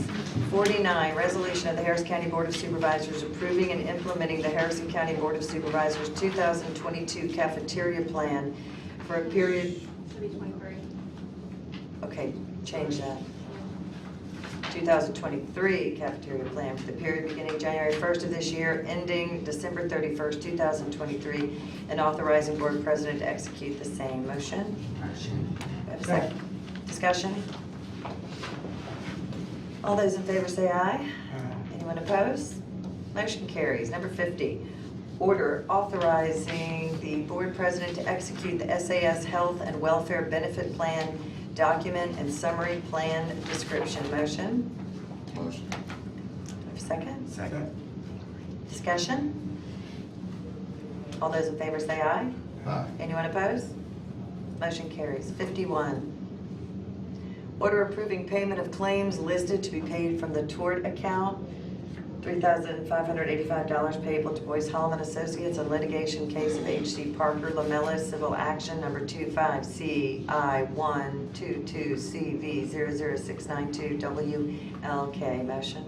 Motion. Second. Discussion? All those in favor say aye. Anyone opposed? Motion carries. 52, order designating any Board of Supervisor, purchase clerk, transferee clerk, or any department head as needed as the board's representatives to receive sealed specifications for a reverse auction for Sand Beach Department Equipment Group 1, new solid waste hauling machine, and Group 2, new beach cleaners, as scheduled to be open Wednesday, March 1st, 2023 at 10 a.m., and the reverse auction to be held on Wednesday, March 8th, 2023. Motion? Motion. Second. Discussion? All those in favor say aye. Anyone opposed? Motion carries. 53, order authorizing advertisement for the 2023-2024 annual term bids. Motion? Motion. Second. Discussion? All those in favor say aye. Anyone opposed? Motion carries. Sheriff, reporting on the number of persons currently housed in the Harris County Jail facilities. Currently, we have 792, 36 misdemeanors, 131 females, 27 federal inmates, and 96 cleared inmates. And I just got one question. I've never been asked this, but we're asked this year to pull a float for the Make-A-Wish Foundation. We've never been in the float business, but you know, the way the law stipulates, it's a law enforcement vehicle in a parade. The presence there is always needed, and it's Make-A-Wish is somebody who I've always supported anyway. So I'd just like to get a board approval. They have insurance on the float, I think it's the Long Beach Parade, if not, or the couple, one of the two. But it's not gonna be both, it'll be one of the two. I would defer to legal. Tim? I think you, the sheriff can do it under the law enforcement presence and alternatively under his advertising county resources for the Mardi Gras parade, but primarily the presence of a law enforcement vehicle during the Mardi Gras parade protects all the parade goers and participants. So, like putting up a sign, a picture of a police officer in a bank. It's the same thing. So I think that would be okay if the board chooses to approve it. I move to support the motion. I'll make the motion, I'm sorry. Yeah. And we have a motion and a second on the floor to approve Harrison County Sheriff's Department to pull a float for the Make-A-Wish Foundation. Any further discussion? All those in favor say aye. Anyone opposed? Motion carries. Anything else, Sheriff? That's it, thank you. Thank you. Order authorizing the board president to execute the Mississippi Gulf Coast Restoration Fund Program Contract Modification Form. Motion? Motion. Second. Discussion?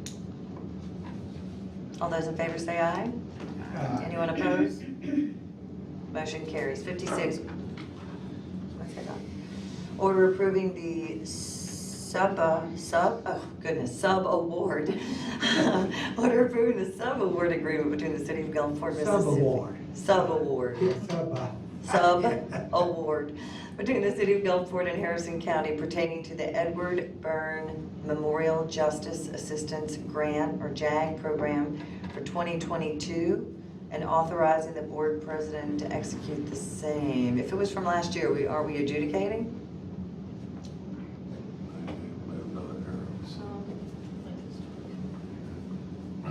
Sheriff? That on there.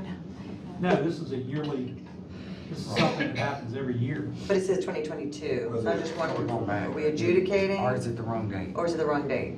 The agreement signed, it says fiscal year 22. So the 22 year goes from October to 22. Gotcha. Yeah, I think that's correct. Okay. I think that's right. Do we have a motion for that? Anyone motion? So moved. Second. Any further discussion? All those in favor say aye. Anyone opposed? Motion carries. 57, order accepting the only bid of Metal Shark in the amount of $198,009.50 payable from account 030235918 for a Marine Patrol boat, one new 24 Relentless Bay Hybrid LE model as recommended by the Sheriff's Office Comptroller and Purchase Clerk. Motion? Motion. Second. Discussion? All those in favor say aye. that is also grant money. Oh, great, that's even better. Grant money, all right. All those in favor say aye.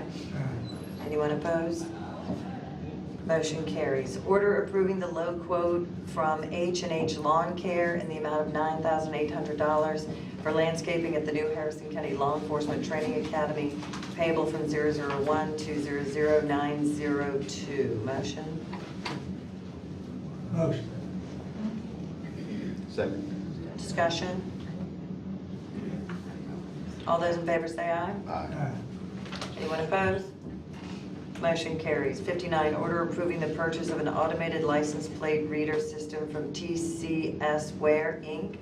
at a cost of $17,981 as approved by the Information Technology Services Department from project number 47452, purchase agreement CP120230229, contract number IT 20210002, payable from Stone Garden Grant Funds, account 030-221-915. Motion?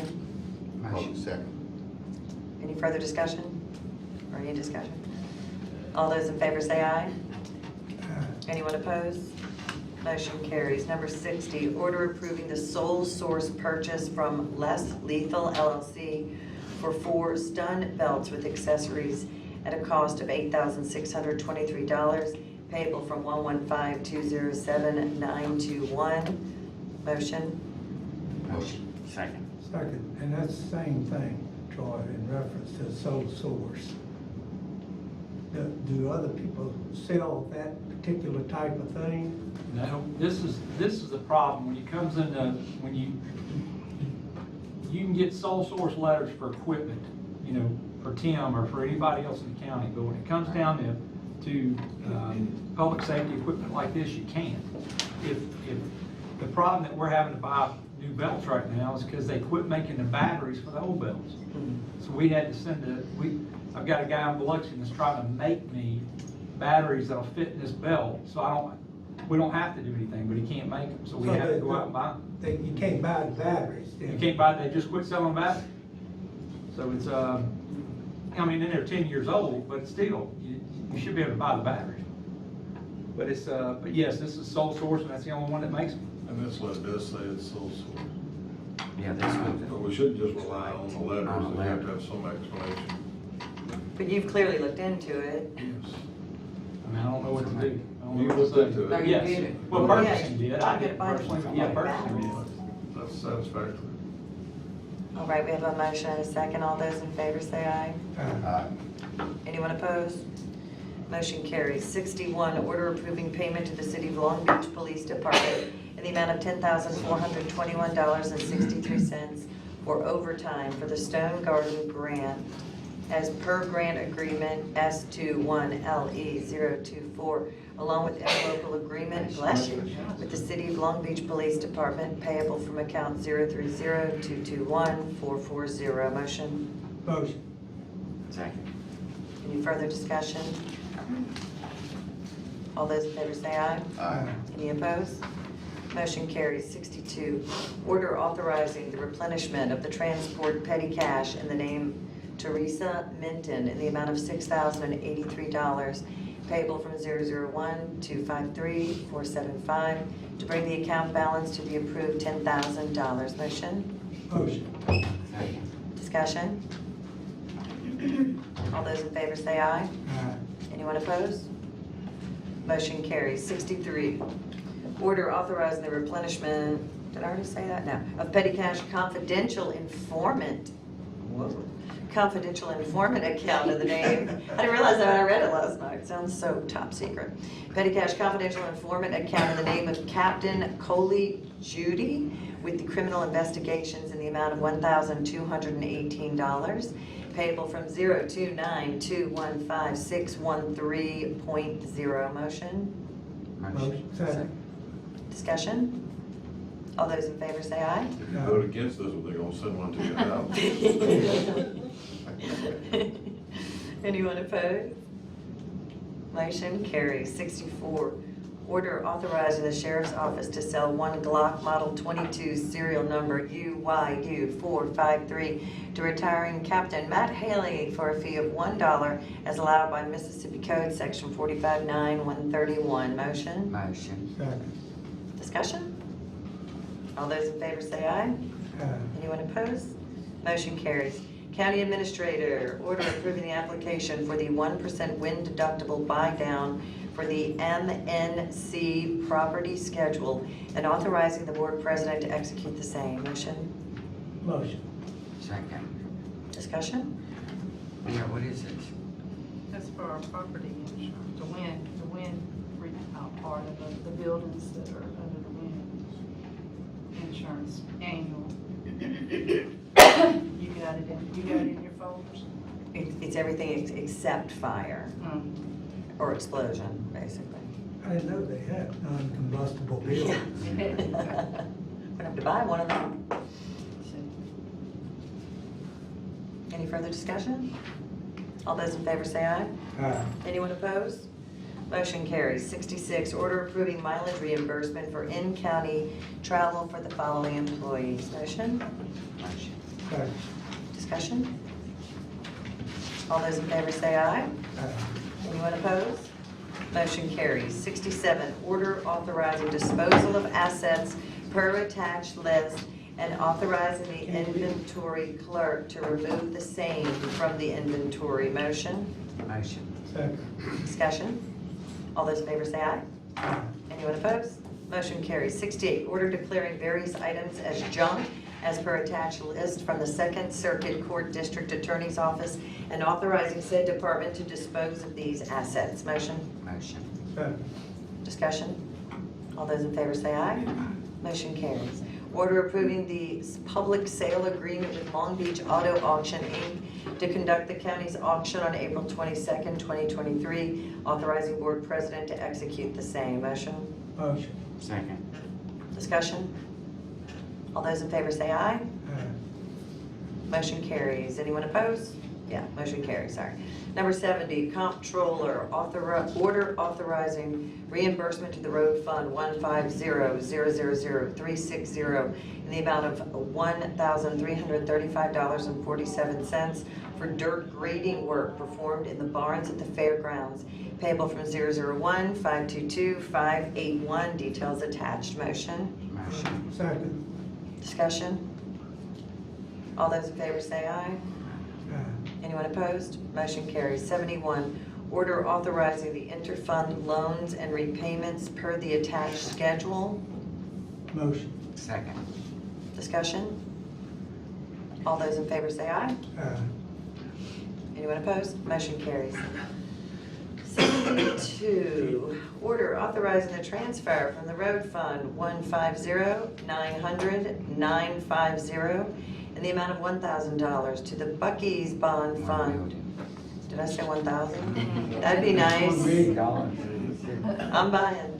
$1 million to the Bucky's Bond Fund, number 213-000-387, as part of the annual transfer of the modernization use tax funds received for bond debt service. Motion? Motion. Second. Discussion. What is this? Yeah. This is the internet sales tax that was passed a few years ago. And the board approved during the budget that part of this money that came in was gonna be used to pay the bond service for the bonds. But we haven't gotten to the bond yet. Yes, we have. Okay. That bond has been closed. And so we're making payments? No, the funds are moved into that bond fund, so when debt payments do come due, the money will be there. We're committing to 1 million of that fund. What is Well, that? actually, we're committing, the county receives payments on that revenue source in January and July. So in January, the county received $1.2 million of that tax. We budgeted only $2 million of revenue, so I suspect that we're probably gonna get close to $2.5 million of that revenue funds in. In the budget, it was $1.3 million that's gonna cover the debt service, so that'll leave the surplus to remain in the road fund to be used for road fund. But there's gonna be, The board will, I don't let me think- remind y'all, the There's board, another point. they created a district out there. That's right. And the district allowed the county, which normally does not receive sales tax, to receive sales tax. Well, That's the different. primary intent was getting the Bucky sales tax, which hadn't even been billed yet, but the windfall is the internet tax, sales tax for that is already flowing, so you're gonna have. Right. Yes. But how much, once we do this, we haven't been using that fund that much, have we, Jennifer? The debt fund for Buc-ee's, No, the internet tax, Sales tax. in the prior years, that money has remained in the road fund. But what And I'm saying is, we haven't been using it that much, have we? it has been used for road fund purposes. If it's in that fund, those monies are segregated Once specifically. we commit to this, how much will we have in that fund? In the road fund, Yes. I suspect that we will probably have over $1 million of that revenue source this fiscal year that will remain in the road fund. But that's part of their road fund budget. We budget the revenues coming in and then the transfer going out to the debt service fund. So this isn't gonna shorten the road fund's budget No, ma'am. by taking $1 million away from them and putting it. to No, the- ma'am. We already figured that. We already figured that in the budget for fiscal year '23. Yeah, I remember we. One other question, Tim, that should be addressed to you in reference to that federal money coming to MDOT to improve the interstate. Have we been able to work, or are we in contact with MDOT to see if some of that money can be used for the improvement of that interstate out there and maybe save some of this money? We've had discussions about it. We have not contacted him, but I know of Steve Pittman called me and said he was gonna We need start making to. contacts to see if that money there, so the 15 million could then be just paid off the bond. So yes, he and I talked about it. He was gonna research or find out what we could do. As y'all, the board knows, they allocated a huge amount of money for widening the 6 lanes, which would involve this intersection. Mhm. Yes. Anyway, if you widen the lanes, you're gonna have If to deal you with that widen the bridge. lanes, it's gonna affect the egress and ingress, so I With the thought. board's permission, and I didn't get board permission previously, we can start trying to work to see if we can get that money. So I would think the board would be glad to give him permission to see if we can save some of that. I'll talk to Steve Pittman this afternoon and see what he found out. He was gonna I check on think it. Steve did say something about it, he was supposed to check too. He was but I gonna hadn't check on heard it, anything. I haven't heard back from him since then. Certainly a good idea. Do we have any idea when they're gonna start? with the road? I think you're gonna see them breaking ground probably by the end of the year, talking about Buc-ee's. Yeah. Yeah, I mean, it's moving along. We've got the development agreement in this past week, and we're working on that. And I actually added a provision in the development agreement that said that if we found another funding source, because it obligates us on the 15 million, to modify the development agreement to provide that if we found another funding source, that would be used, the board, in the board's discretion, that would be used versus the 15 million. But, of course, you know, the MDOT would be like, no. I just think we need to make them tell us no. Well, it's logically, if they're gonna expand to 6 lanes, they're gonna have to change the bridge. They're gonna have to change the bridge as well as the acceleration lane That's right, and deceleration lane. that's right. And so it's already logically there, in my opinion, but Yeah. I'll talk with Pittman this afternoon and we'll see what he's found out and then we'll go from there. Good. The board permission. All right, did we vote on that yet, Brittany? We have a motion and a second. Any further discussion? All those in favor say aye. Anyone opposed? Motion carries. 73, order authorizing the reimbursement to the road fund. Did I already say that? No. 150000360 in the amount of $218.01 payable from 001341581 for Christmas tree pickup at various locations. Motion. Second. Any discussion? All those in favor say aye. Aye. Any opposed? Motion carries. 74, order authorizing reimbursement to the general fund 001200542 in the amount of $208.36 payable from the fire services fund 106250542 for work performed on various fire services vehicles. Motion. Motion. Discussion. All those in favor say aye. Any opposed?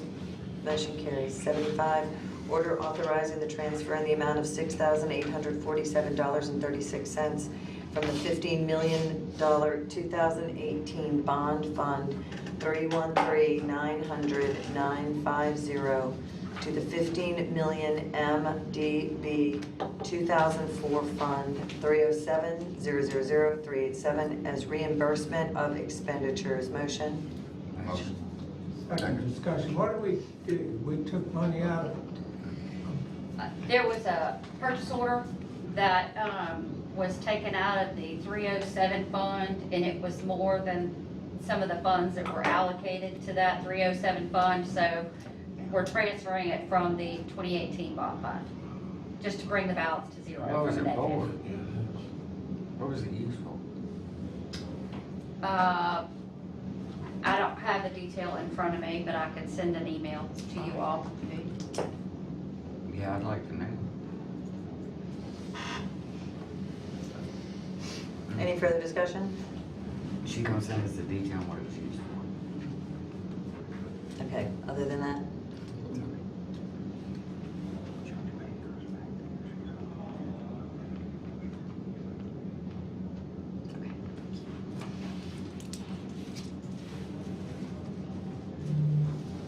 So I want to refresh my memory, Brittany, on number 41, because there's opposition, table number 41, correct? I just see Yes, we tabled Mr. it. Simpson here. Were you He's here? for the 11:30. pay for the other. Okay, I was just making sure you weren't sitting here for something we had tabled before you got here, okay.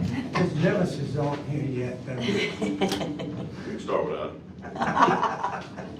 You would not mind, huh? Okay, Chancery Clerk, number 76, order approving claims docket per Mississippi Code 1972, annotated section 191327. Motion? Motion. Second. Discussion? All those in favor say aye. Aye. Motion carries. 77, order approving payment of the following claims. Motion. Second. Discussion? All those in favor say aye. Aye. Motion carries. All right, 78, order authorizing issuance of duplicate warrants as listed. Motion? Motion. Second. Discussion? All those in favor say aye. Aye. Anyone opposed? Motion carries. Number 79, order approving payment of $6,400 to Oceans Behavioral Hospital of Biloxi. Invoice dated 1/10/2023. Cause number 22-2453. Court ordered commitment dated 11/30/22 per contractual agreement between the Harrison County Board of Supervisors and Oceans Behavioral Hospital of Biloxi, approved November 8th, 2021, payable from 001-457-751. Motion? Motion. Do we have Second. any more discussion? Or any discussion? All those in favor say aye. Aye. Anyone opposed? Motion carries. Number 80, order authorizing advertisement for construction for project number LSBP 2417, Lizana School Road Bridge Replacement, Harrison County, Mississippi, upon authorization from state aid as recommended by Doug K. Rackley, State Aid Engineer. Motion? Motion. Second. Discussion? Doug, anything you want to say? No, ma'am, I'll let you know. Hopefully we'll get some good bids. All right. All those in favor say aye. Aye. Anyone opposed? Motion carries. 81, order approving payment to Floor Industrial Contractors, Inc. for payment application number 3 in the amount of $101,762.96 for Tidelands Project FY22P62623, Long Beach Pavilion Harbor and Volleyball Area, payable from 3/24/525/581, as recommended by our Sand Beach Director Chuck Loftus, and authorizing interfund loan if needed until reimbursement is received. Motion? Motion. Second discussion. Are we gonna need to borrow and found on this one? Yes, sir. Pretty much on all of the Tidelands projects, the county has to fund those, and then we get reimbursement. So most of all of the interfund loans that are put on the board, that's until the federal or state money comes in to reimburse those. But wasn't this grant going straight to Long Beach, or does this come to? It's a county grant. Tideland has come through the county. By the way, we've got some commitments to take care of the total amount on that. The contract amount. Yeah, Yeah. for the whole of the cost, yeah. Future Thailand commitments. All right, any further discussion? All those in favor say aye. Aye. Motion carries. Okay. Order concurring with Harrison County School District's decision to approve the following 16th section commercial land leases and authorizing board president to execute the same. So moved. Discussion? All those in favor say aye. Any opposed? Motion carries. 83, order approving the submission of grant application in the amount of $37,553.62 with the Mississippi Department of Environmental Quality for Harrison County's monthly household hazardous waste program at the Rocco McFarland site in Gulfport on Lorraine Road, and authorizing the board president to execute the same. Motion? Motion. Second. Discussion? All those in favor say aye. Anyone opposed? Motion carries. Number 84, order approving request from County Court Judge Allison Baker to renovate her office with new flooring, paint, ceiling tiles, bathroom, vanity, and faucet at an estimated cost of $5,200 and authorizing budget amendment. Motion? Motion. Second discussion. She's actually here. Let me just say Did we congratulations to our newest Congratulations. judge. Thank you. I just wanted to be here and tell you that we appreciate the commitment from the county to improve those facilities upstairs, as they have not been updated in quite some time. Okay, but I we think it haven't will come voted in yet. under the approved amount because we have eliminated some of the costs that would be included for that total amount, including furniture. We're going to keep the old desk and work on fixing the knobs and the drawers that don't open, and the drawers that do open, but only when the one on top wants to open. We have someone employed with the county that does amazing woodwork. And will be able Which to- brings me to my statement, ma'am. Number one, Pam, did you approve Willie doing this job? They haven't done anything yet. The board has to Okay, approve. number two, we just went through this in Biloxi with the flooring laying down. This probably needs to be done after hours, because we got a ton of complaints with the smell, just to give you a heads up. They did it during working hours, and even everybody was pretty upset about it. And number three, do we need to bid this out? That's what I was wondering. They have two quotes. It's over No, I 5,000, mean, get more so, than one quote, excuse me. Get more yeah, than one quote. yeah. No changes. 7,500. But she's Still probably doing. 5,000, but it's only that one job, but this is, these are different jobs. There's the flooring separate, then the paint, and the tiles. That's just the total project. Gotcha, so So it they does have not different exceed the vendors. 5,000. They But have they still different have to give vendors. two quotes. I believe they Okay. did. Don't think you require it, but you can. For two quotes? I'm just asking. The two quotes is for over 5,000, but if this is in separate For one job. pieces, It's paint separate, flooring is gonna be separate, looks like. Ceiling tiles will be a separate. So And those are the only three things that are included in the request. There's not going to be any refurbishments to the bathroom vanity. Nothing major. And I believe all three contractors that the facilities and grounds reached out to are ones that the county uses and are on contract with the county. That's pretty cheap to get rid of gas you use as phone for. I just find it strange that people are expecting the drawers to open and all. I don't even wanna know what's in the drawer. so picky. Why have we become so particular? Thank you, Judge, and congratulations. Congratulations. Thank you. We have a motion and a second on the floor. Any further discussion? All those in favor say aye. Aye. Anyone opposed? Motion carries. 85, order authorizing settlement of claim for damage to county vehicle by Savannah Kemp and authorizing the county administrator to sign release on behalf of the county. Motion? Motion. Second. Second discussion? All those in favor say aye. Aye. Anyone opposed?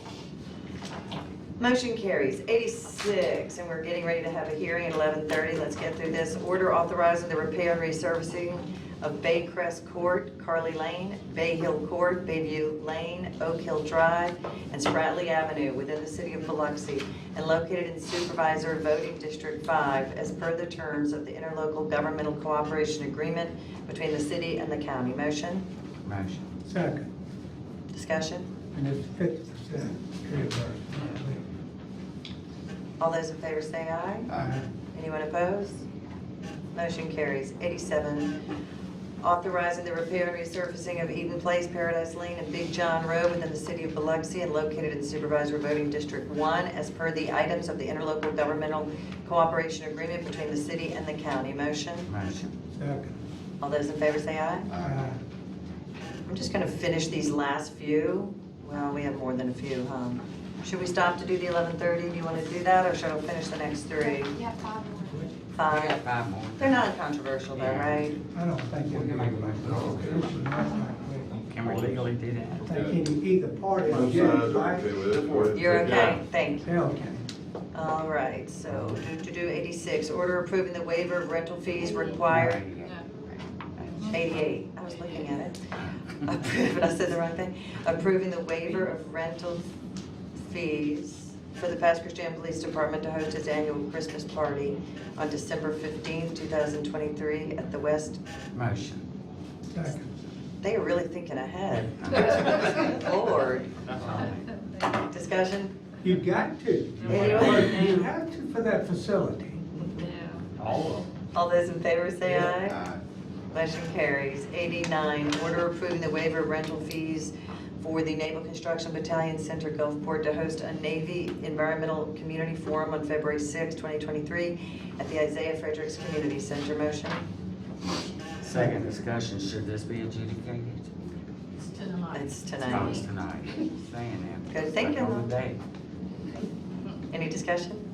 All those in favor say aye. Aye. Motion carries. Number 90, order adjudicating the sales tax of August 30th, 2021 on tax parcel number 0810C040250.000 and 0810F03092.000 for 2020 taxes as erroneous and thus void ab initio and for related purposes. Motion.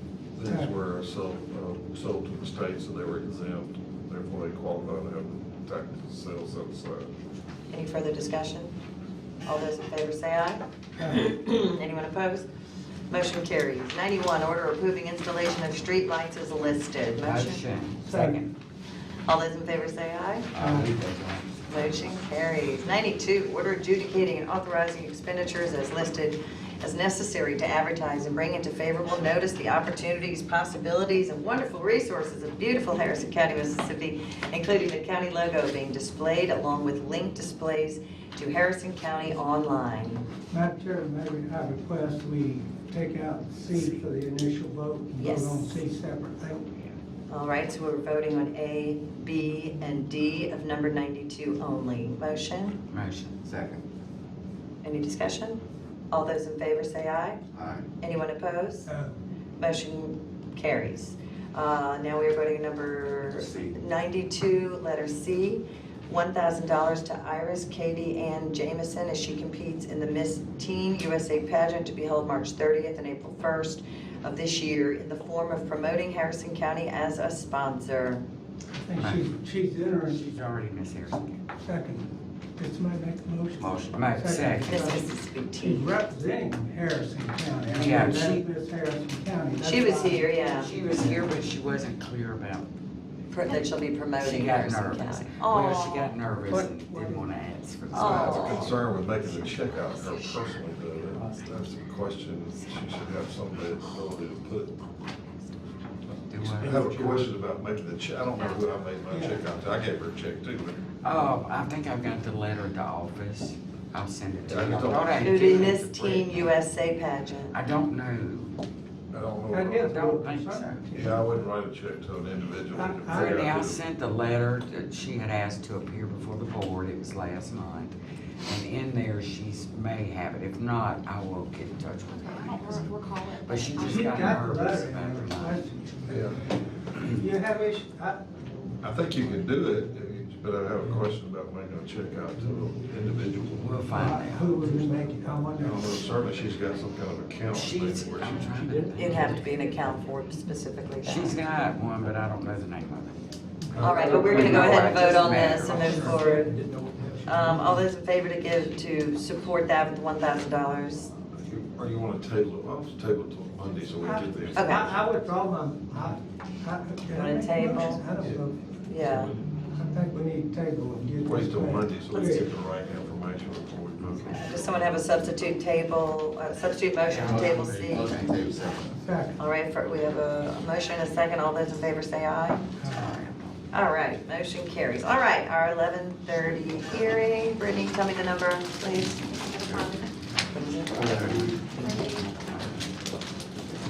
11:30 appeal of case number 2106 HC 107, appeal of the planning commission approval of conditional use for a 66 lot single-family residential subdivision called Walker Farm West. Both appellant and applicant are allowed 3 10-minute speakers. All exhibits intended for record shall be marked exhibit A, B, etc. The appellant will be allowed a 5-minute rebuttal. Then the board can address any questions and the board will render its decision. If you would like to hear both cases, they're both concerning Walker Farm West or Walker Farm South. That case number would be 2108 HC 164. It would be an appeal of planning commission approval to change zoning district of 23 acres of land for a 56 lots single-family subdivision. Okay, so we have Walker Farm West and Walker Farm South. Can we address them individually? Which one would you rather start with? Madam Chairman, I mean, does it- first thing I think we need to clarify is the road situation, to make sure we got that settled, then we can look at the conditional use permit as far as Thank you. anything else. So, Malcolm Jones for the developer, P.O. Box 908, Gulfport, Mass. The hearing we had for the planning commission, we did both of these together. So Okay. they're separate, and they need to be voted on separately, but you can hear them together. So we won't have two hearings, correct? I agree. Speak up, please, ma'am. Thank you. All right. Okay, so, anyway, I think the appellants go first and then we go, and is that the way it works? I'll read you the rules. Go ahead, Eric. There shall not be more than 3 speakers, 10 minutes each. Mr. Simpson, do you want to start? The only problem, I understand that, but I think Malcolm and them, being the developer, representing the developer, needs to submit the proposal on the road, because y'all gonna have to pay for that. Steve, Yes. do you have a problem with that? No, sir, I don't. I was gonna respond to your question about the road Right. initially. Okay. At the last meeting, when the objectors whom I represent started their presentation, one of the first items that came to the board's attention was twofold: the condition of the road from Highway 53 to where the existing Walker Farm subdivision is built out, which necessarily travels north through what is proposed to be Walker Farms South and West. The condition of the road I raised as being unfinished, as well as the ownership of the road. There was a question as to whether the developer, way back in 2009, ever dedicated these streets to Harrison County. Marlon Ladner, Supervisor Ladner, raised a question at that point, and the issue was tabled until the issue of the ownership of the road and the condition could be addressed, and sent it back to the Planning Commission for that purpose.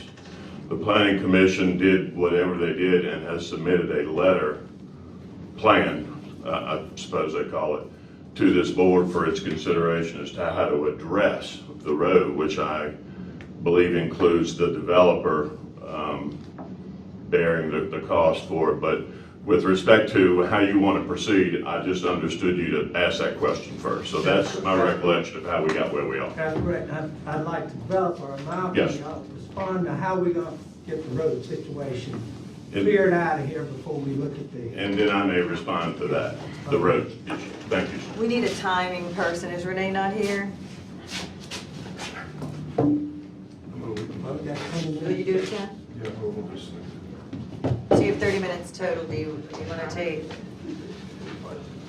Sorry, you just go ahead and start. I would Tell you. suggest, Madam President, we're dealing with kind of, even though it's the same case, we're dealing with two issues, so we might want to give them a little more time. Right.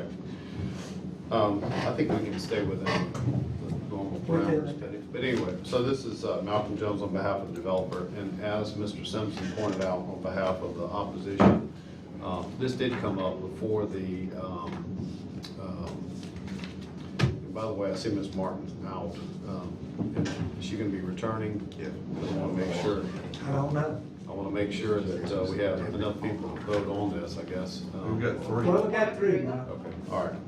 So anyway, it came before the Board of Supervisors. The very first question out of the gate, like Mr. Simpson said, was, what about the road situation? And so it was sent back to the Planning Commission. The Planning Commission took it up for hearing, made a record upon that, and then they sent it to the county engineer for the county engineer to render a report. Mr. Gillespie, on behalf of the attorney for the Planning Commission, got the report, submitted to the Planning Commission. We showed up for another meeting of the Planning Commission, and then they made their recommendation to you. And the recommendation, as I understand it, is the road that is in the area for what was called phase 1A and 1B of Walker Farms. That's the way it shows it on the plat. Was showing as being properly paved. The area, that's called Area A. Area B and C, which is, I don't know if y'all can just approach this for a minute. We got copies. Okay, you got this. So Yeah. B and C is this part here and that there. The county engineer recommended that a final lift of asphalt be installed. And so our collective clients, I represent Mr. Huckabee as well, and the developers of this property along here with Mr. Heinrich, we have agreed before the Planning Commission, and we are agreeing now to make the commitment that we will in fact do those asphalt improvements at our expense. It turns out, after some research that Mr. Hallman did and some that I did, it does not look like it's viable to pursue claims against the previous developer on those bonds or letters of credit, I think, that they put up. And so we are just not going to go that route at all. So basically, Malcolm, the developer is agreeing to put those roads in the condition acceptable to the county specifications. And according to whatever requirements of the county engineer as well. Well, Yeah, I would assume the county yeah. specifications would be what the county engineer would recommend. I Right, don't get that's into right. details, but that's right. And one other question that I have in reference to that, and I think there was some discussions about this. If you do those, if you improve the roads to the specifications of the county. Correct. Prior to your construction. Correct. Of your phase, your phase that you're asking for now. Right. Are you gonna allow the contract materials such as concrete and lumber trucks to go over those roads? I'm gonna let Mr. Heinrich address that. Because we might wind up in the same condition Right. again, so I want to avoid that, and if, Right. so what's the? Bobby Heinrich, 1806 23rd Avenue in Gulfport. And we discussed this at the Planning Commission. We prefer to pave it all at one time and not have trucks, like you're saying, run up and down a newly paved road. When these projects get approved. And we can put it up in a letter, we can do a bond, however you want to do it, or letter of credit or something like that, but we will prefer to pave all that at one time. Before or after? After the phase construction. After the phases are After complete. the phase Yes, sir. construction. Right. The only thing that I would suggest, and I don't want to get into problems, but we have to have some guarantee Exactly. that it would be done subsequent to, because you're gonna have houses out there, the only thing that I would suggest possibility is not issue a CO for those houses until you pay the road. I will agree with that, and I can put it on, I can do it on the construction plans. I can include that in our construction plans, that would be paid upon completion of the subdivision. Can I just ask, is that acceptable to the county engineer? Yeah, I guess the only clarification I guess I would ask for is that there's kind of two times that criteria might be met.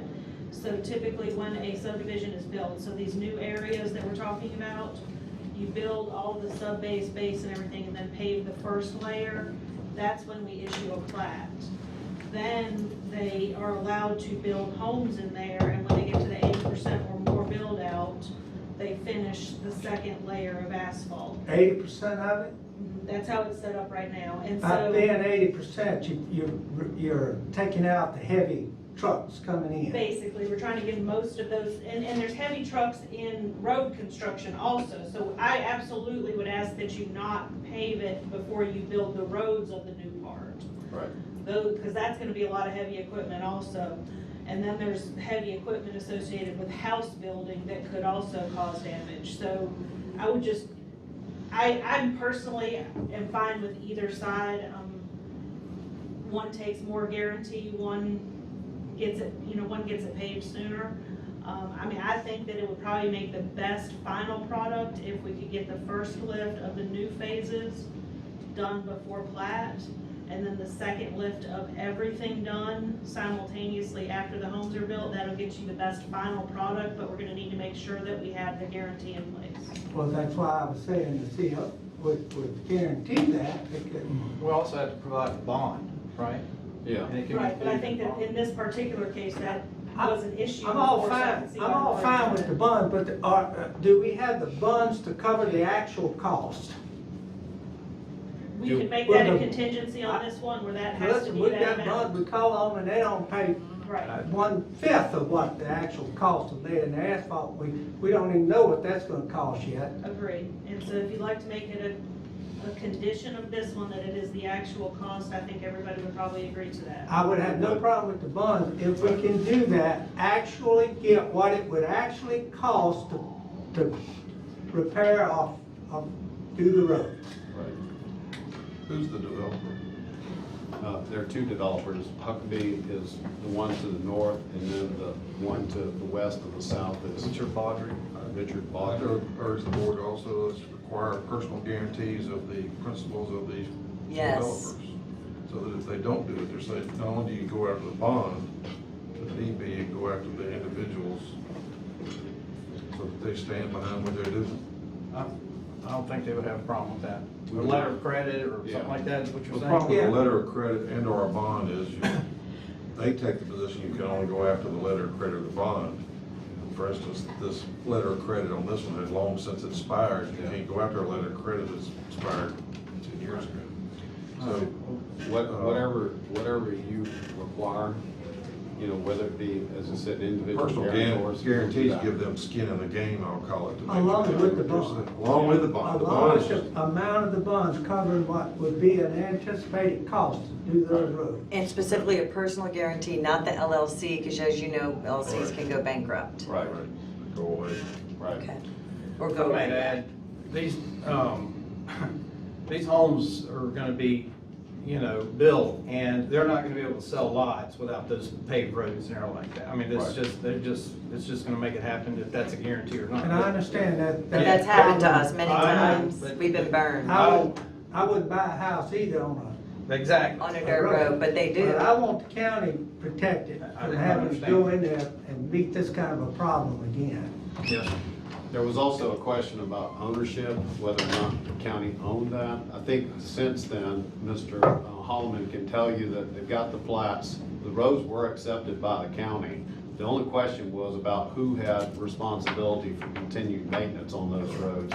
And so we've resolved that now. I don't think there's any dispute that that is a county maintenance. Yeah. That's what I'm fixing to say. I need a clarification. We're talking about the county owning the road, but we haven't accepted the maintenance of that road yet.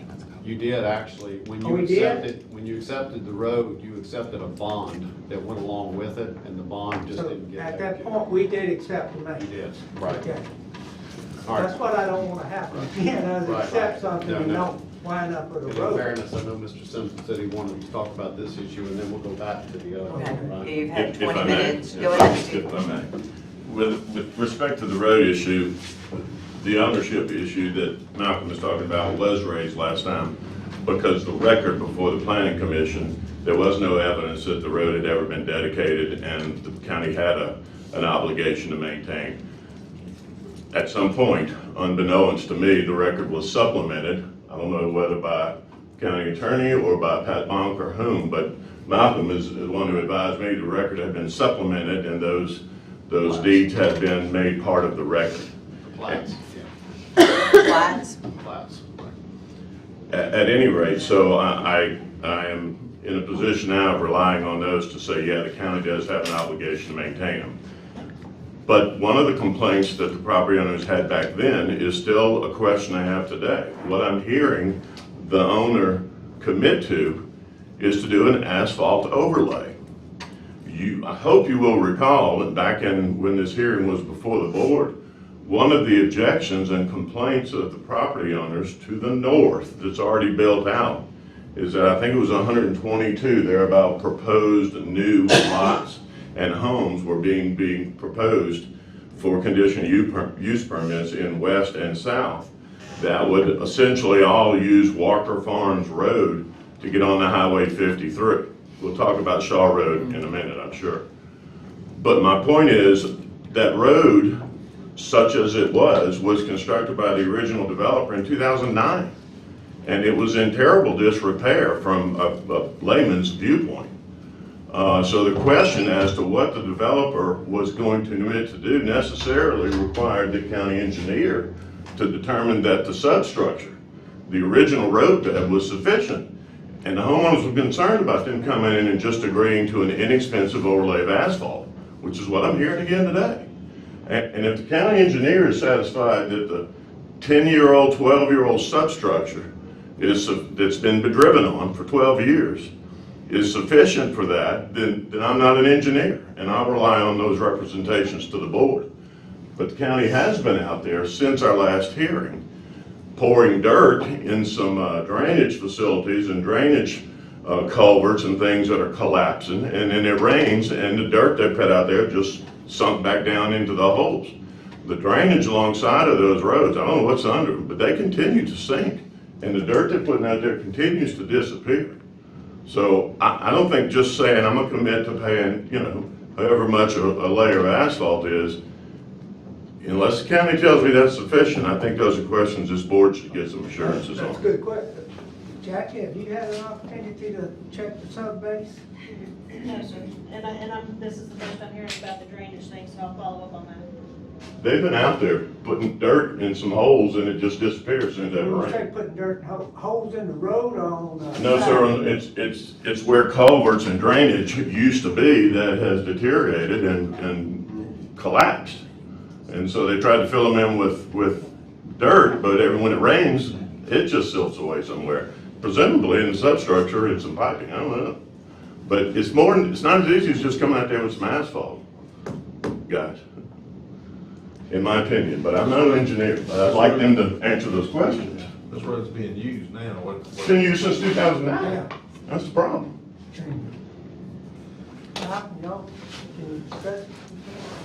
You want us to address that? Yeah, I think we need to Yeah. get this issue settled before we move on to the. I'll let Mr. Hunter come back up again. So, as I understand it, we were gonna go out there and put this additional lift of asphalt on this areas, we just talked about areas B and C. I don't know if it'll require us to do some, nowadays when the county goes out there, they'll do this leveling course first, and then they come back and do the, if there are any kind of pockets or anything like that. So that's part of it. Obviously, we understand that. That's a standard practice, as I understand it, for county paving now. Where there's areas where you've got base failure, that Right. is repaired first. So if we have any base failures that require that leveling course, I'll call it, We know we gotta do that as well, but as far as the off-road parts, like he's talking about for the, where the dirt's being filled in and stuff, this is the first I'm hearing about it. I'm sure if it's something that we're required to do, the county engineer is gonna tell us when we submit our construction plans. That's that phase that it comes up at that point. But as far as the road base itself is concerned, you know, we're willing to do whatever's necessary to finish it out to the county's specifications And the road base. and If base. it were to require some additional road material. Yeah, on it. I mean, if we're told to do that, obviously, like I said, we'll do a leveling course or whatever they require us to do to make it. Well, I'm not concerned only about the leveling course itself, if there's some, the sub-base of that road, that initial overlay, if there's a problem there, Right. due to the fact that there wasn't a sufficient overlay on it, then I think that's what we're talking about as well. Yeah, I'm not aware of any major failures, nobody brought that to our attention, so but, you know, whatever we got to do to make it there, that's what we're here to tell you, we're willing to do. Right. Bobby Heinrich, 1806 23rd Avenue. So we have 3 sections of paving out there. The first one, my understanding was okay. The second and third one is the second overlay was not done, and that's what we agreed to do. B and C. I don't know about drainage problems or anything like that. Y'all know yourselves, when we come up in here, we get thrown everything in the book about what problems are out on a project. I don't know about fixing drainage problems out in phase 1.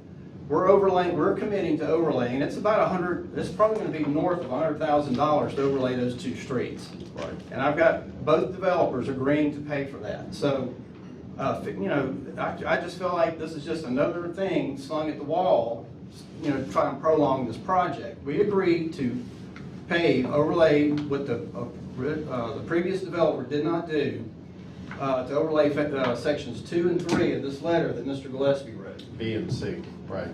Yeah, and B and C. Like Mr. Ladner said, if it requires some base preparation, do that. We're not. What I'm trying to get to though is that, for example, like in the beach area, which is that middle section right here, if there's off-road drainage areas that need to be fixed, that's not our responsibility. That's something the county, that's another subdivision that you've already accepted that we had nothing to do with.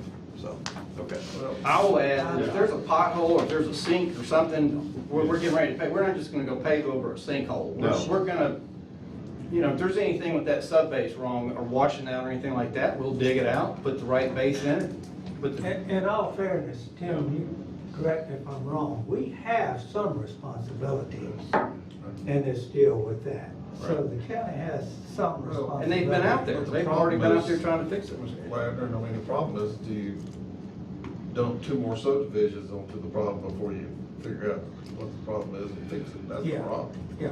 So When you put 2 more subdivisions, and then you have to tear out, if it's a drainage problem, I got no idea. 3 with Huckabee.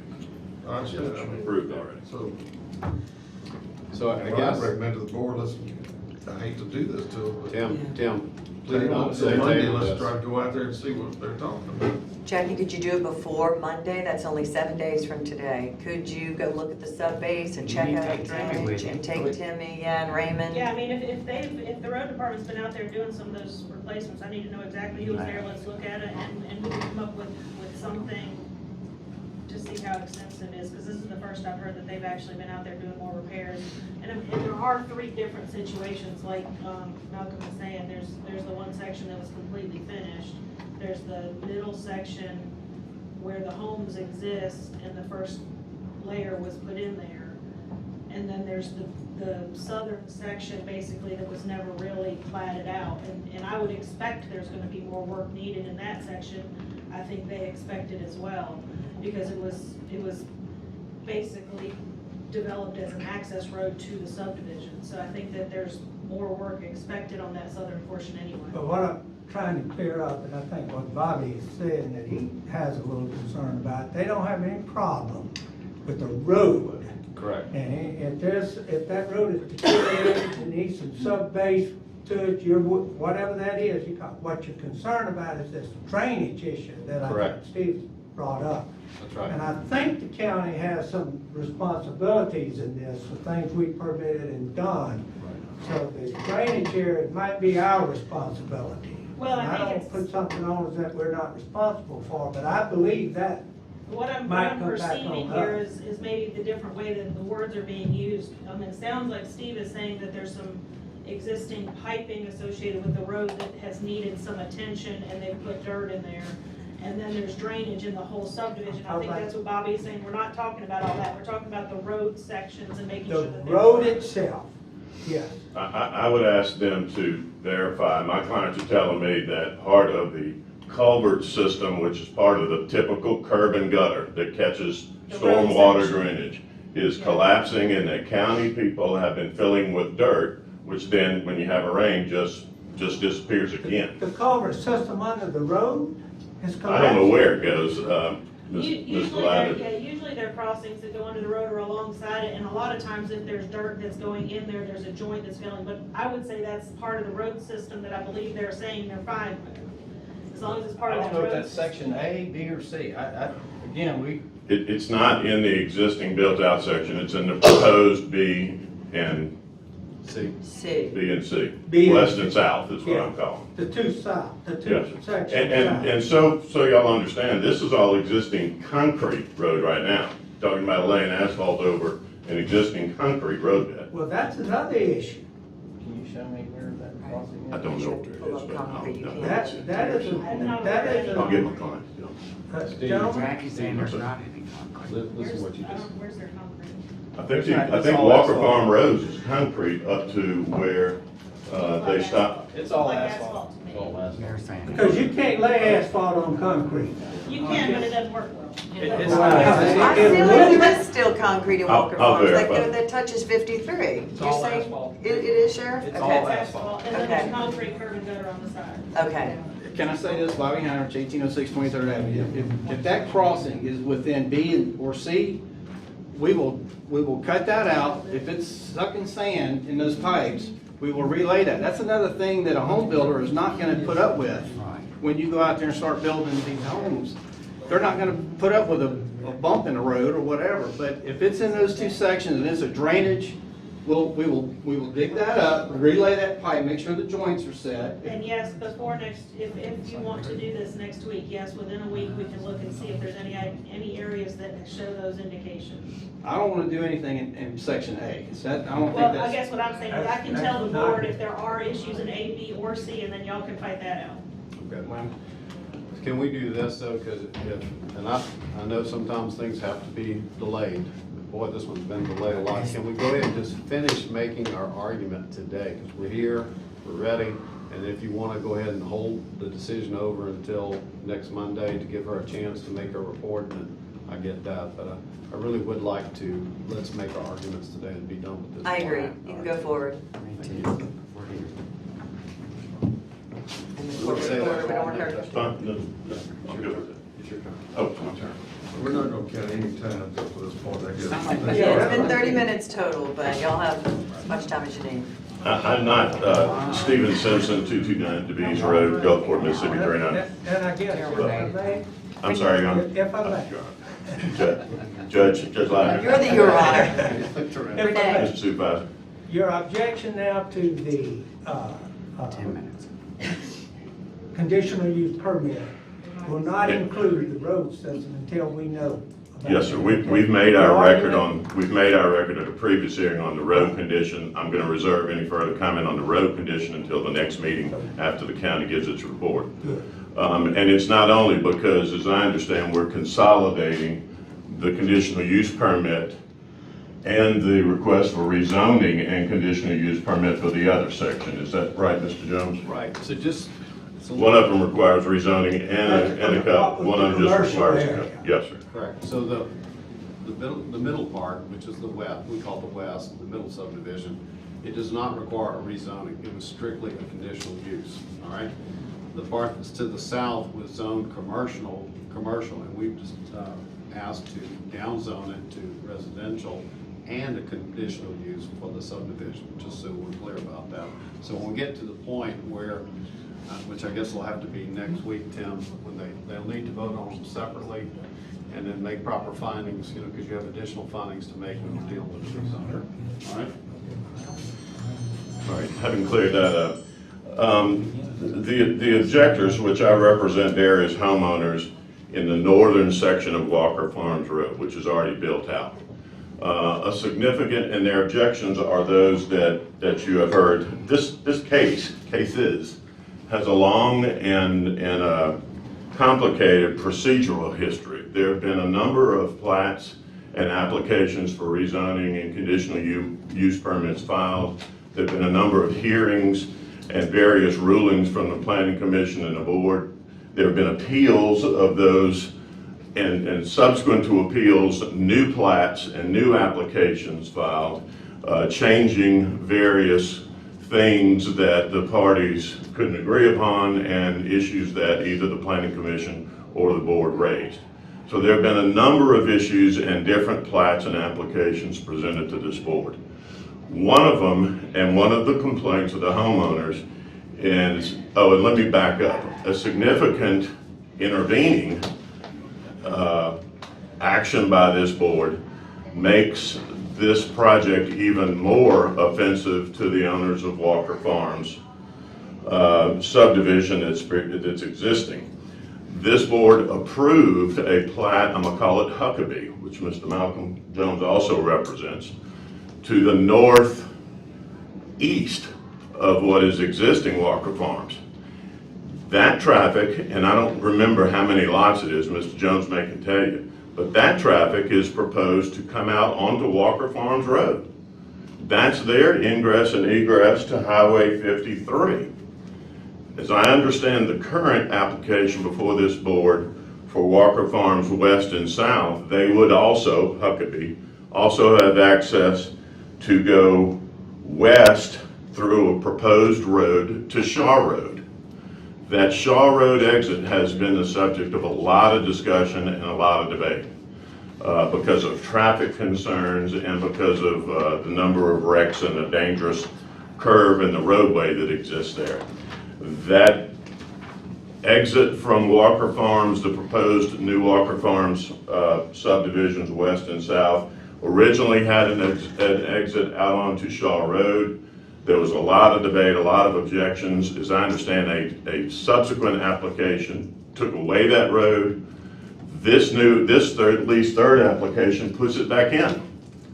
So now you have an exit that will come out of Walker Farms West, which is in the middle, onto Shaw Road. You have another one that will join into the existing Walker Farm roads. The one we're talking about has to be fixed. And you've approved the Huckabee subdivision up to the northeast, which now will also utilize Walker Farms Road. The density of these three, and start out with this. Malcolm started out and has started, as he should, as I would if I were him, each presentation that this has already been done. This was already zoned for subdivisions. This is phase 2 and 3 of what was always intended to be a 3-phase subdivision. That's true. It's absolutely true in 2009. But the testimony of Pat Bonk was that when it was done, it was 100-foot fronts. If you go to Walker Farms North, up there where all the houses are now, they all got 9,800 foot. My client, Mr. Peck, has 158-foot front. The original objection were 60-foot fronts. This board has talked many times in the Planning Commission about how they feel on 60-foot fronts. They changed it to now be some between 65 and 70-foot fronts. I don't know what they average, but they'll tell you they increase the lot size and decrease the number of lots.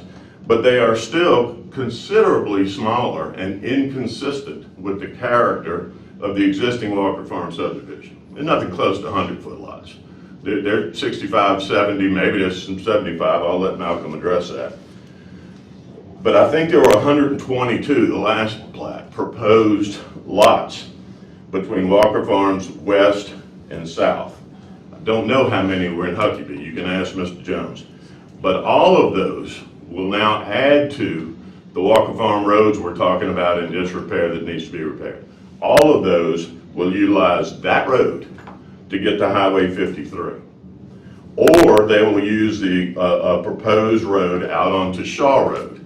And I'm not going to rebeat that dead horse as to how y'all felt about that's much traffic dumping onto dangerous Shaw Road.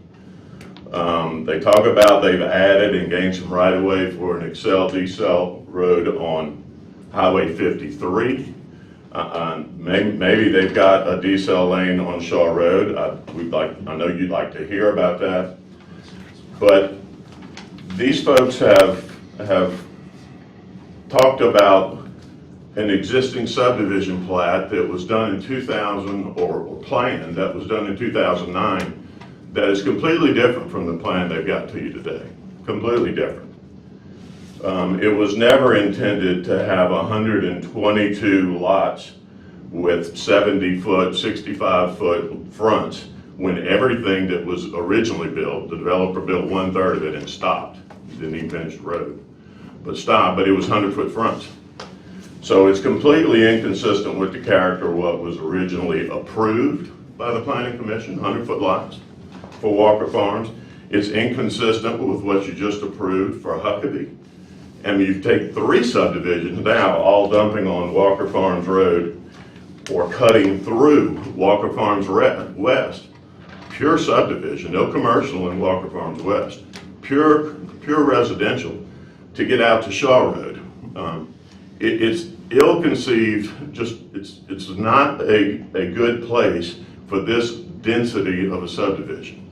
It's not what was intended for growth in that area. And Mr. Jones is going to tell you it's part of the growth plan where it was platted, and that's true enough. But if you look around that area, now Huckabee, you've already approved that. Somebody's going to live with it.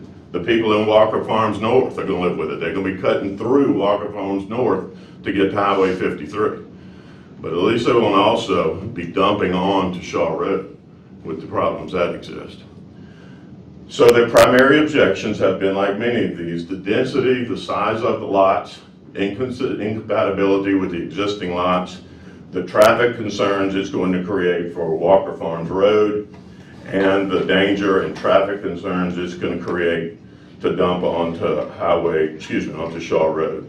Now, I don't know, they can address this. I'm not sure if the most recent plat, because again, they've changed several times and I can't keep them straight in my head. One also had a third road, a third ingress and egress that also went on to Shaw Road. But it was supposed to be a limestone road that was an emergency road for exiting or something of that nature. And I'll let them address whether that's still part of the new plat or not. But there's testimony in the record, and we put all of our exhibits in the last record, so I'm not introducing new exhibits. But part of that was the transcript where Pat Bonk at that time acknowledged the original plat, the original plan for phase 1, 2, and 3 of Walker Farms all included 100-foot lots. That's changed.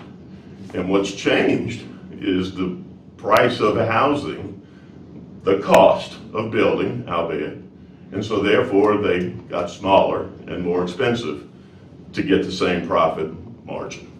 You got to build them smaller, and you got to build them more of them to make the same money. Well, if that's what the county wants in the county, so be it.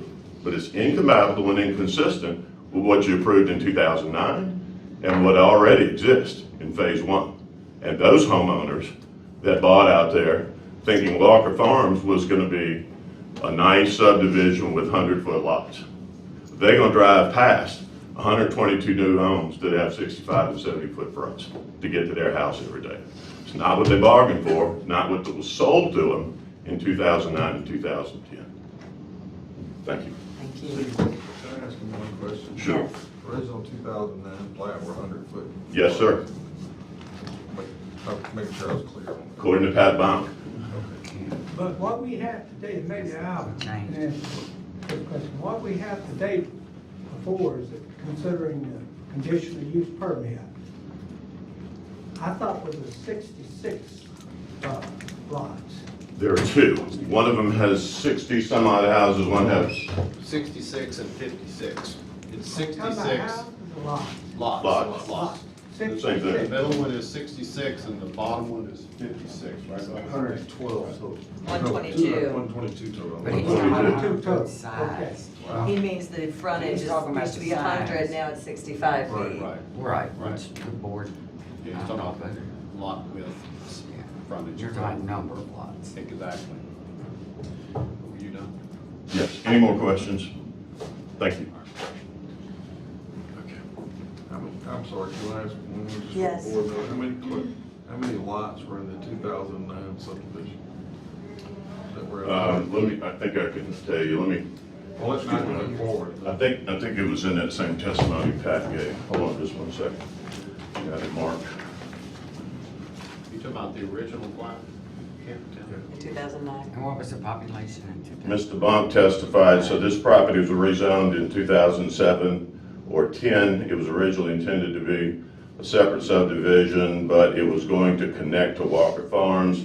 Original layout that was approved many years ago, they were all 100-foot wide lots, which matches the 100-foot wide lots that exist in Walker Farm subdivision. He doesn't say how many, but considerably less than something with 65-foot and 70-foot.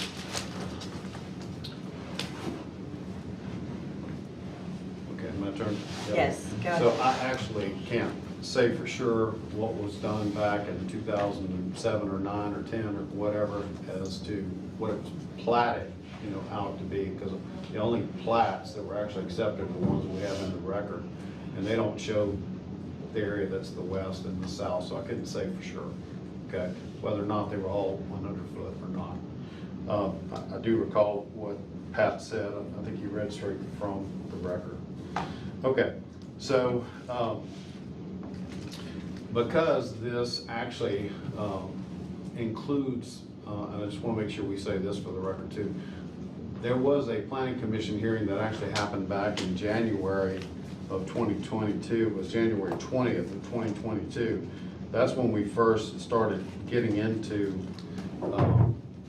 this most recent plats that we filed. So that record has to be part of what if this goes up any further, that's to be included in that. And the reason I say that, in fairness to the objectors, is we put on information at that time. They put on objections at that time about drainage and all different sorts of things, about lot sizes and whatnot. And when we had the next hearing before the planning commission, we said, we're not gonna go back over all that ground. We've already covered it. So it's in the record for these purposes. So I just wanna make sure, Tim, you knew that, and I know Steve knows that as well. And we did them together. We had those two hearings together, but the same points were applying to, both of the different subdivisions. So as was pointed out, Walker Farms West, 18.4 acres, 66 lots. Walker Farms South, 24.1 acres, 56 lots. Total of 42.5 acres for both subdivisions, 122 lots. Our density, based upon our calculations, is 2.87 lots per acre. And if you recall, your comprehensive plan allows up to 3 lots per acre, not more than that. So we believe we fit within the comprehensive plan, but more particularly, as it deals with a lot of the discussion, both at this time and in our previous hearings, was about access. And so Steve is correct when he says that Huckabee Farms, and let me just bring this up, I'll show you this. Huckabee Farms North, which was the one up here, this has already been approved, there was no appeal, that's done. It does come out onto Shaw Road up here, okay? We talked about that the last time we had a hearing on this, okay? The other entry onto Shaw Road is down here. It's down here, and this is going to serve what we call Walker Farms West. You'll come out here, and you'll come out there. And Malcolm, what's that road where it comes out on the left, you said? Down there. Here? Yeah. Shaw Road. That's Shaw, okay. Right. When you say here, would you do? Oh, I'm sorry. Yeah, Say for the road record- name. For the record, it's Walker Farms West has a road coming out to Shaw Road here on the west. It also has an entry coming out onto Walker Farms over here on the east.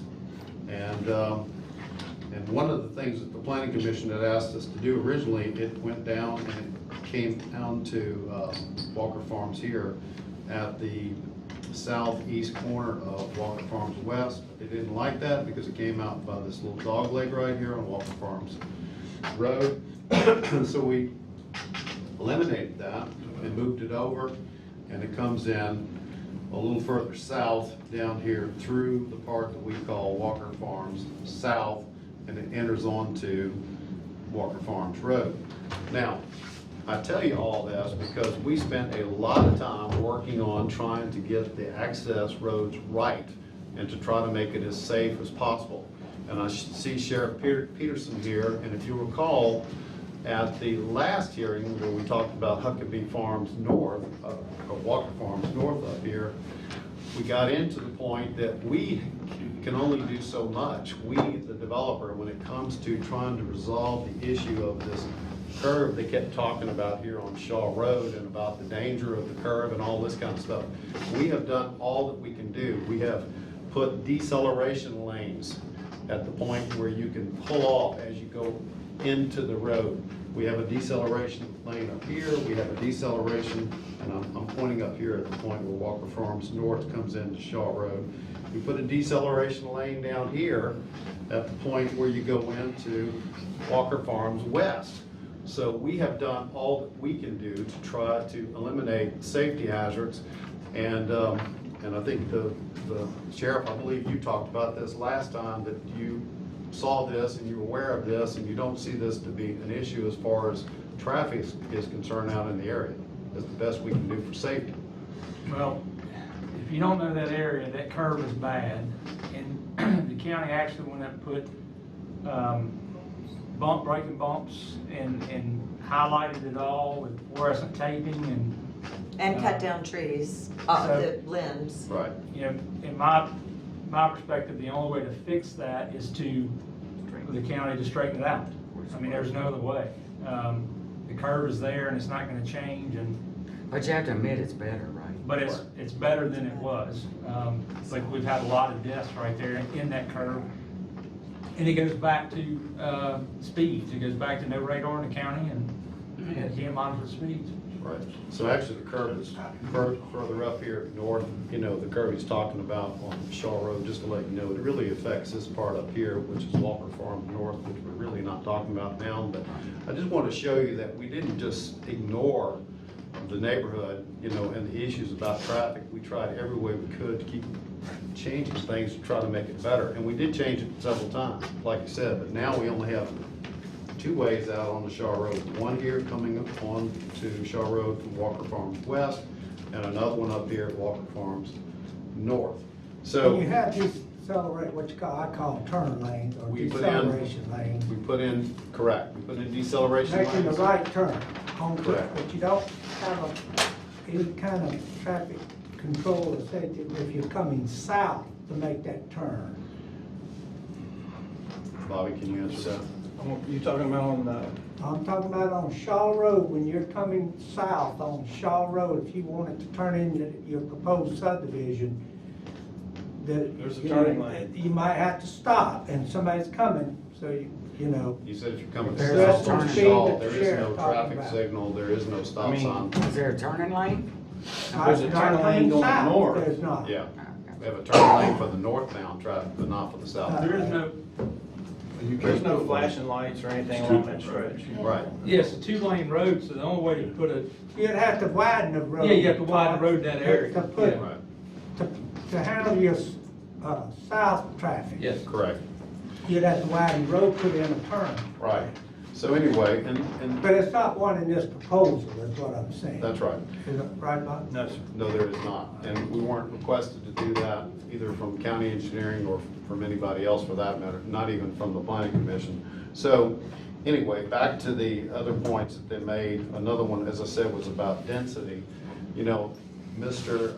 Simpson says, well, these are all 100-foot lots, it's gotta be more like that. Mr. Peck kept saying that over and over and over again, gotta be 100-foot lots. Well, the difference is that after 2009, a big thing changed. There was water and sewer put out there, and that created the opportunity to go ahead and to, I mean, the county spent a lot of money on that. Of course, we got huge hundreds of millions of dollars in grants to achieve that. And that made it possible to have these smaller lots. Now, we have 65 to 70 front foot lots down in Walker Farms West. We changed that over and over and over again. We went from 70 something lots, Bobby, 72 I think it was, down to 66 to try to get that right mix, you know, of lot sizes. And of course, down here in this area, there's really is nothing down here. You know, it's just the electrical substation is the only thing that's here in the part that we call This Walker area. Farms South. Right. You kept saying this area, I was just going. Right, Walker Farms South, and it has this electrical substation here, but that was zoned commercial. The better use of that, and that's why we went ahead and put on proof about the changes in the neighborhood, the changes in the traffic, how they redid all of the road out here on Highway 53. They put in better signalization, they made it wider, all those types of things. The electrical substation was built, the utilities were built, the population changed, all of those things. We put all that in the record to show there was a change in circumstances to down zone, not go up. In other words, take it from a commercial zone to a residential zone. So you would think that the folks would want to not have commercial backing up to their houses. They would prefer to have residential, but they objected to that. I hate to interrupt you. Yes, sir. If I may, I'm devil's advocate. Oh, I don't mean Yeah. to try to be sport. I I get the apologize. Let me ask you a question, more Yes, sir. than saying I'm devil's advocate. Having water and sewer is absolutely correct. You Yes. can. It allows you It does. to do that. But it doesn't necessarily mean that you can do it, or just because you have water and sewer that you change the neighborhood. If you read So it- the argument of water and sewer, I understand, doesn't necessarily give you a right or to go in and change the neighborhood. does not give you the right, but it does present a particular change in circumstances to justify down zoning. In other Yeah. words, it does change the character of the neighborhood to allow for you to go from a commercial zone down to an R1 designation. So that's the reason I brought that up. And you're exactly right, just because you have the water and sewer, it doesn't mean you have to. That's what you're trying to say. It doesn't say you have to go ahead and allow for smaller lots. You don't.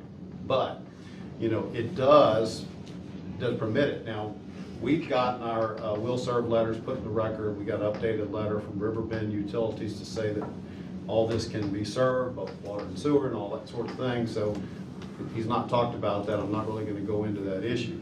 And he really hasn't talked about drainage, but, you know, because of the size of this, all of the drainage has to be engineered and approved by both the county engineer and by the DEQ because it's bigger than 5 acres. So all of that has to be covered as well at the construction phase. But back to this particular situation, I think that the main thing that we're trying to get across here is that we are doing something that is similar to other subdivisions that you've allowed in the area. I went ahead in the previous hearing, put plats in there for other ones that are close by, within a mile or so of the area. And so this is not dissimilar from other subdivisions that you've allowed where you do have water and sewer in that locale, okay? I'm talking about on the south side of 53 and other places within a mile. Now, because we think the neighborhood is probably within that distance. I know that people are, you know, every time I come to a hearing, they're opposed to, they want the lots to be an acre. I mean, they want them to be 2 acres, they want them to be 3 acres, and you know, you just can't, if you're gonna build this type of subdivision, you really can't make the numbers work if you're building it to that size. And I recognize they thought that when they did whatever they did back when they built this part of the subdivision, it would be like that forever. That's just not the way it works. I guess change comes about and it creates room for other change. So Okay. I suppose. Your timer just went off, I apologize. Okay. Are you good? Do you want to? Yeah. We've had 30 minutes each side so far roughly. Okay. Now you got 5 minutes to read. You want to do 5-minute rebuttals, Steve? That's fine, thank you. Can I clarify a couple things? Go ahead. Go Go ahead, we started 3 minutes late, go ahead. I don't think you object giving. No, I just want to make sure everybody's all on the same page and knows what all we've done to do this. Bobby Heinrich, 1806 23rd Avenue. We got you. The reason. I now know where you are. That's his office. That's my office right there. But, sorry. Go ahead. So the reason the plats keep changing is because when a planning commissioner says, well, you know what, we would like to have this. Guess what? We did it. We went and did the turning lanes. I was asked not to have that exit out on the Shaw Road. One of the planning commissioners asked me to, no, we want that there. We need it there. So we have 3 exits out of this subdivision. So that's why you have the different lot size. You know, we did have 60-foot lots. We went down, we bumped them up to 65. And I want to discuss mixture. That is what these builders are wanting. They want mixture, so they don't have to compete against themselves in another area. So they want to be able to provide the home buyer a variety of different size homes. And again, these, you know, we're not talking about shotgun little houses. These homes are going to be a minimum somewhere around $260,000, $260,000. But what's the square footage? The price doesn't mean anything to me. Well, I mean, divide that into, you know, if it's a living area or the garage or whatever, I mean, you're looking at about a 1,600 square foot home. And so one of the things the planning commissioners went over and over and over with us was they don't want cookie cutter subdivisions, all the same That's size right. lots. They want us to mix it up, and that's what we did. So we have tried to go back and forth several times to try to get to, now, could we ever get absolute agreement from the objectors? The answer is no, we never did. But we did go ahead and finally convince the planning commissioners to approve this, both of these subdivisions, you know, and they recommended it. So anyway, I Thank think we used our time. All right, Mr. Simpson. Can I borrow your chart? Sure, you can. I'll even hold it for you. No, I think what I can Tell you could do something for you. You could point out where Huckabee is for me. Very top. All this is Huckabee. His entrance is right there. And this right here, something. No, that's phase 1. This lighter layout is Huckabee. Phase 1 has been approved, right, Bobby? Yes, sir. Huckabee was approved by the planning commission and the board of supervisors. Phase 1. Recently, right.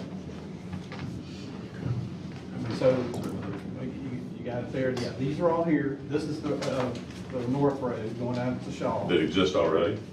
There's an easement there. We're going to. Yeah, it doesn't exist yet. Huckabee's going to build that. And there's going to be a right out, a left out, and a right in. So it's a 3-lane intersection right there. Renee? So what you heard the developer and Malcolm just say is they've done everything they've done by changing these exits out onto Shaw Road to here and up here. But you've already approved this and this. And they're either gonna come down Walker Farms Road, or they're gonna come out to Shaw Road. Or potentially, if you approve this, they're gonna cut through Walker Farms West and come out on Shaw Road, or cut through Walker Farms West, come into Walker Farms South, come back out to Walker Farms. All of this new development right here, all of this and all of this is gonna come out here, here, or here. Here, Walker Farms South. You heard Sheriff Peterson say the only way to really make this safe, in spite of their efforts, is to straighten the road. And you heard Malcolm say there's nothing more they can do to fix this dangerous road with all these fatality wrecks. Yeah, there is something else they can do. Don't flood this place with that much more traffic. Don't congest this dangerous road and Highway 53 with all of this coming out right here. All of this coming out right here, school buses. I mean, if you've got 122 new houses here, I don't know how many up in Huckabee, figure 2 cars a household, you're gonna be adding 400 or 500 more cars coming out onto here, into that traffic area. That alone ought to give the sheriff nightmares, and you as well, quite frankly. Not to mention the density. Are all of these in South and West 65 fronts? They say they want mixed. What's mixed? Are they all 65 or are there more than 65-foot fronts? Bobby, can you tell me? It's roughly about a third, and a third, 65, 70s, and then we have the half-acre lots that are out front here. These are the bigger lots. Okay. And they're how many, what They're front are about, they? I believe there's a 90 foot wide. They're 90 foot and then that deep. Yes, Okay. and they meet the lot And there's about a dozen of those. Right here. There's some on this side and this Okay. side too. Both sides of Walker Farm Lane is the bigger lots. But when you say mixed, it's not mixed to the extent that it is compatible with what's already out there. The people who bought into Walker Farms had been sold those houses with 100-foot lots based on the promise that Walker Farms Road was going to be finished, first of all, and second, was going to be developed with like compatible houses, 100-foot fronts. That's not at all what they're talking about building. The density, the congestion, this area is simply not capable of handling that kind of high-density traffic onto these roads. What can they do to fix it? They can build somewhere else. And Malcolm said it as plainly, as honestly as he is, which is significant. He's an honest guy. He said, if you just can't make it work for that. That's right. You can't make the money the developer says I gotta make on this unless you build the cookie cutter houses, which is exactly the same you don't want. You can't make the money. Well, you know what? You gotta go somewhere else then. You gotta go somewhere where that's okay, not out in Harrison County where it's completely inconsistent with the people who've lived there for 10 years and will promise something different. This board holds that power and that trust to prevent that from happening. And I think you should. Thank you. Do you agree, just for the record, that the lower half of Walker Farm Road, I don't know what you call that, south South end. South end, those lots are basically the same as what the original. Pretty ones. much, that's what we're Pretty going much, 10-foot difference. The ones above them are 100, these are 90s. So the only ones that are really less are the west. West. These right here and those right there, he represents our 90-foot fronts, and I don't know how deep they are. They're deep. So yeah, they would be similar to these 100-foot lots up here, but not all of these, or all of these, or all of these. How many houses are in the Huckabee area? 155. I think that's right, 150. 155, so 300 homes. So if I could add, Harrison County requires 2 exits over 150 lots. We have 3. In this whole, we have 3 exits out of this development.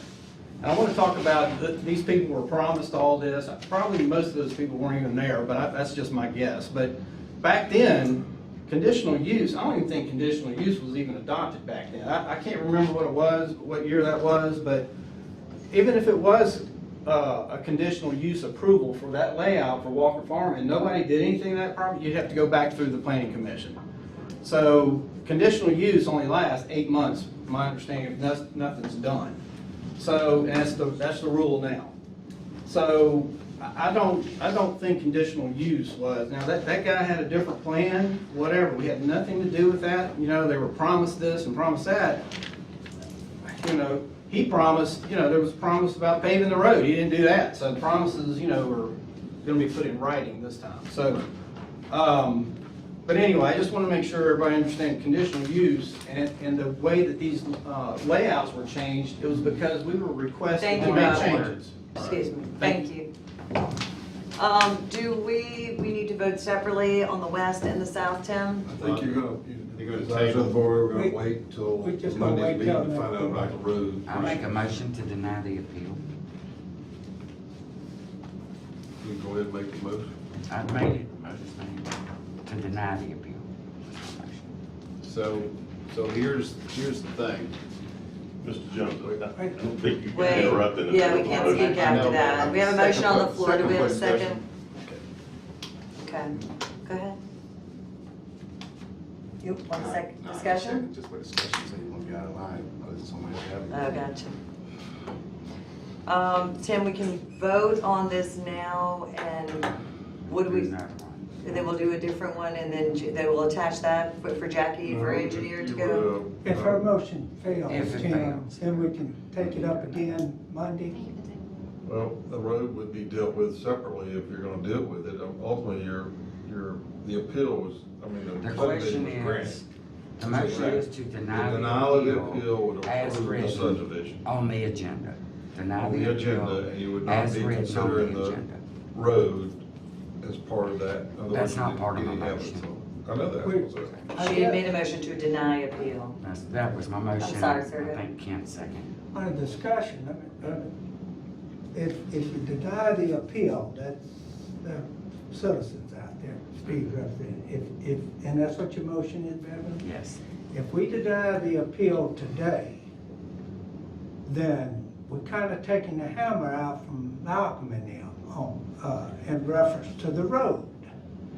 So I'd rather make sure we get the agreement with the road before we make a decision But I heard as him far agree, was as, that not? as far as the conditional use permit that we're voting on, or the appeal. So I could amend my motion, deny the appeal subject to, Mr. Jones and them doing the. Why don't we, road, or- why don't, under discussion again, what would be the appropriate motion to delay this or wait till the next meeting to vote both ways?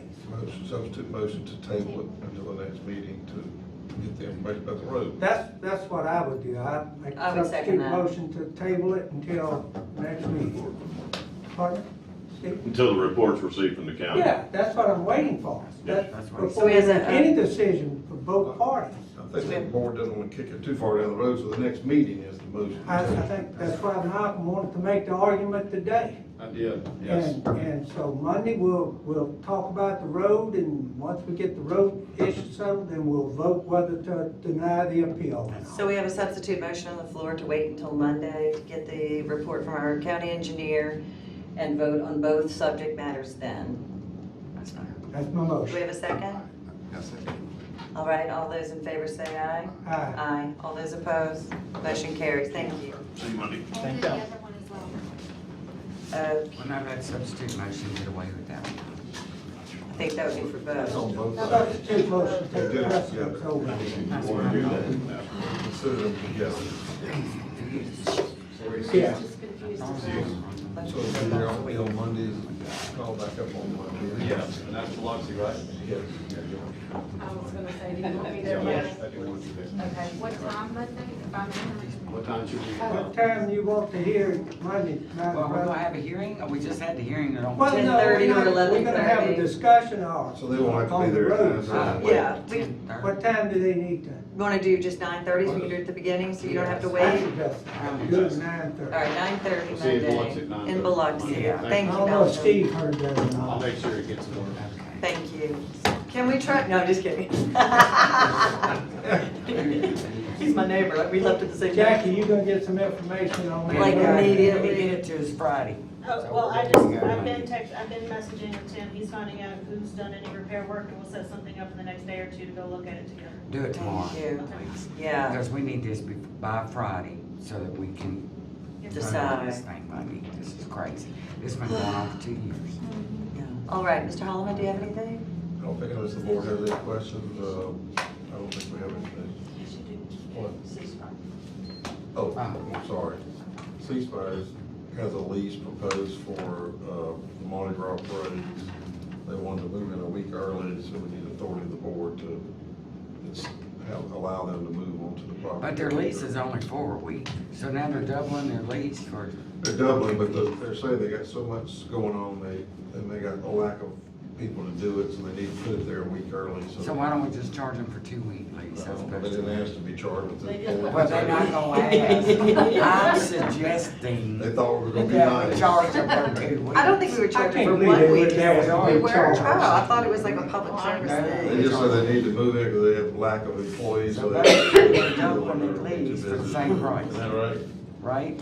How much are they paying, 1,200? $12.50. $1,250.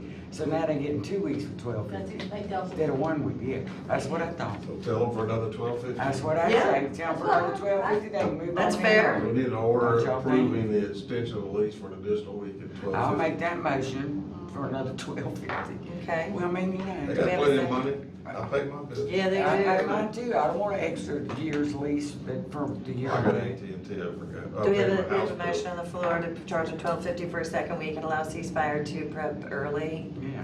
Do we have a second? Second. Any further discussion? All those in favor say aye. Aye. Anyone opposed? Motion carries. Did you want, Tim, did you want to bring up anything on that Allied Enterprise building? Couldn't hear you. Allied Enterprise building? Or does that wait till next week? Which one? Allied Enterprise. Ability Which one that is, ma'am? Well, One but I'm on waiting the, till next. one on by the jail. Oh my Oh, gosh. so, you know, is that the one they wanna buy? No, they don't want to, they paid their Let's 20 do that years. next. Let's do it next week, Let's do that please. next week.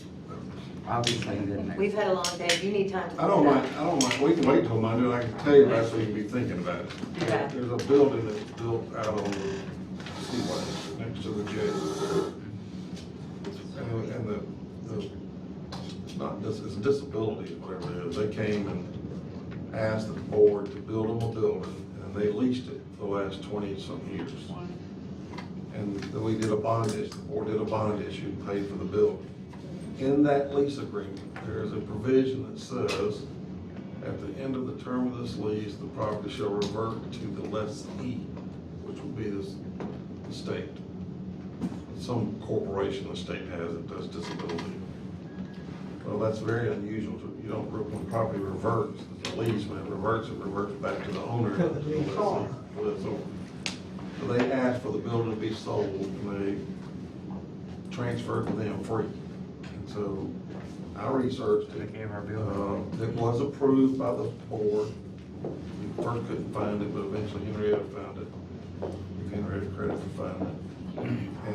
And so it was approved by the board, but there's no real language in there about it being sold to them free of charge at the end of the term, right? There's nothing in there about selling it to them.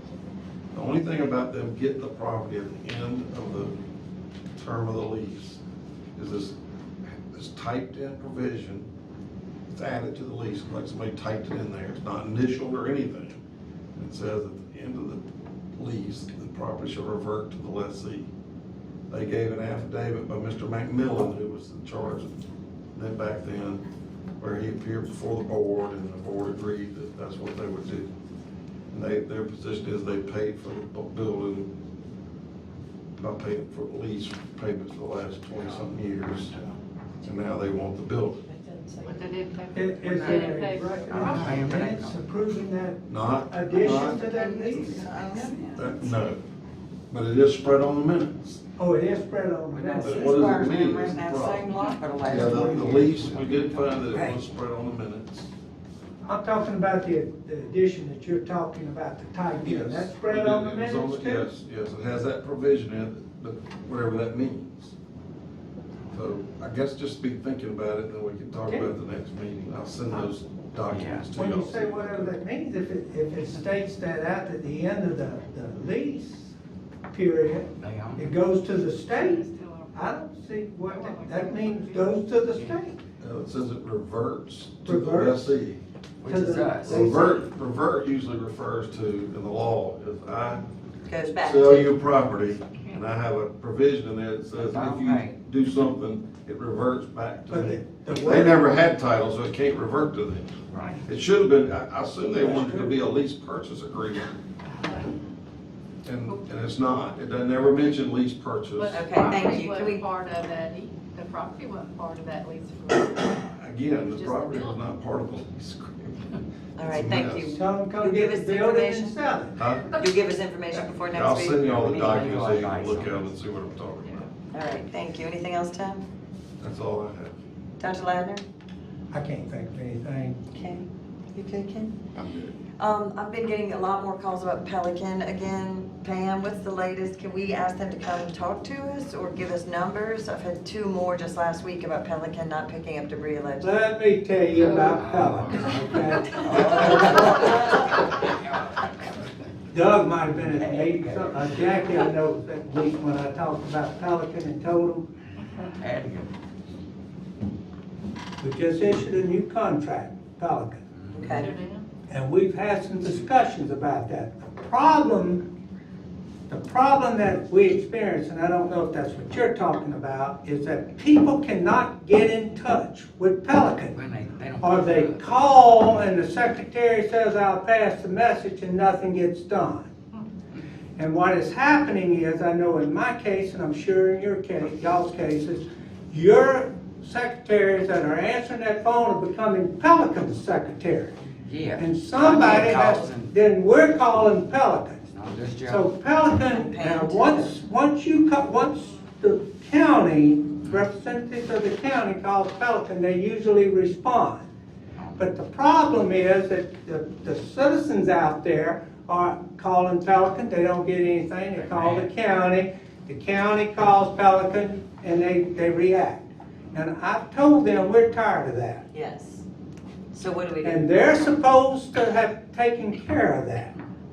Okay, so if we continue to have problems, what we need to do is make sure that Alan Lane at the Harrison County Utility Authority gets that information that you're having to call. Alan Lane is the contract administrator at the Utility Authority.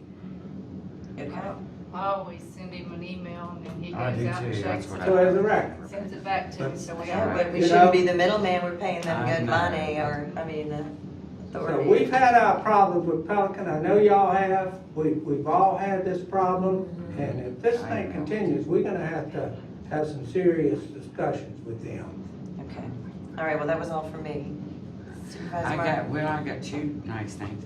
I just want to go on record, and the board, I hope will join me, congratulating St. Patrick's Yay. girls soccer team for winning state champion, as well as Long Beach High School's soccer Since you team brought being that up, I state include them champion. too. So I'm just proud of both of them, and I would like to entertain maybe doing a resolution for them at some point.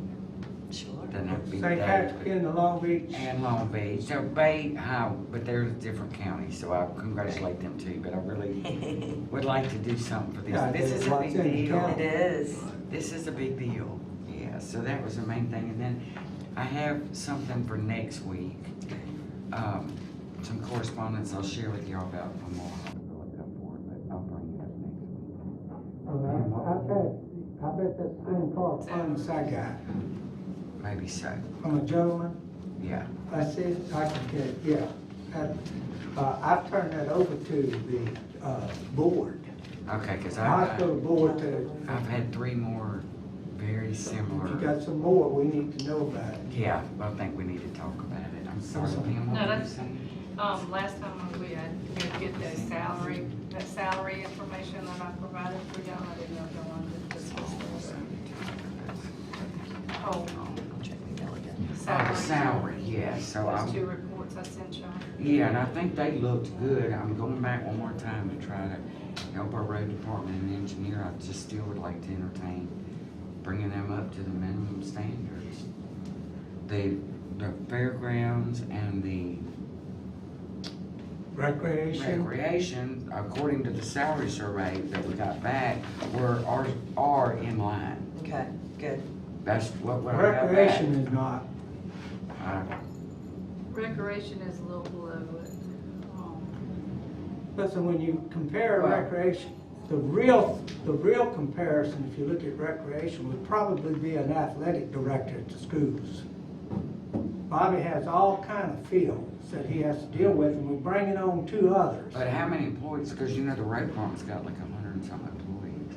I mean, I'm fine with that. I'm not fine comparing with him to it. the I road just department, I'm wanted comparing him to other recreational people. I just know that back in August, I'm worried about, I love you, Jackie. I'm just worried about losing our engineering road guy, quite honestly. These were about losing several people. Yeah, I am, but this I know. If that's the motivation, because there's some others that are underpaid as well. But I'm prepared to make a motion to raise those two right now, as was discussed in August, to the minimum, which was what, 120, I think, was the minimum range. What is your percentage? I think it's about 18. Let's see, depends. Let's see, Mary. I guess, Beverly, what I'm saying, and that we really need to seriously look at the salaries. Oh, I agree, but I know back when we did the August, the budget hearings, the only two we actually really agreed to look at were those two. Now, I'm fine with looking at all of them. In my humble opinion, there's a lot of people in this county that are underpaid, and that's just my 2 cents. And there's a lot of people in Tim Holloman's office underpaid, that's my other 2 cents. That's Tim, he'll have to deal with I've that. been telling Dan that for years, and I'm I'm just saying, underpaid. I'm just saying. I just thought I'd throw that in while I was on the subject. Yeah, I know that They don't road tell you about all the department is kindness. way up under. Road What do y'all department want? compared to some of them is way We under. do something else that's getting ridiculous. The engineering and all that, they are under, but they're not as under as much as the road department. I would include recreation, because that's coming on, I'm telling you. Well, let's do that, but. And the but we road gotta have department and the suggestions. county engineer. All right, so how about Monday then? We have something set in stone for those 3 right there. Okay.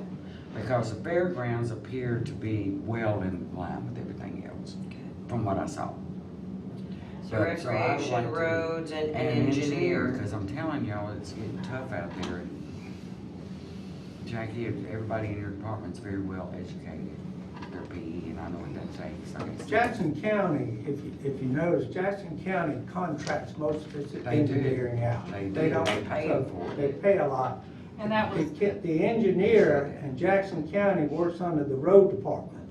As a matter of fact, the engineer is answerable to the director of the roads. But they do, a lot of them farm it out, so they're paying top dollar. That's right.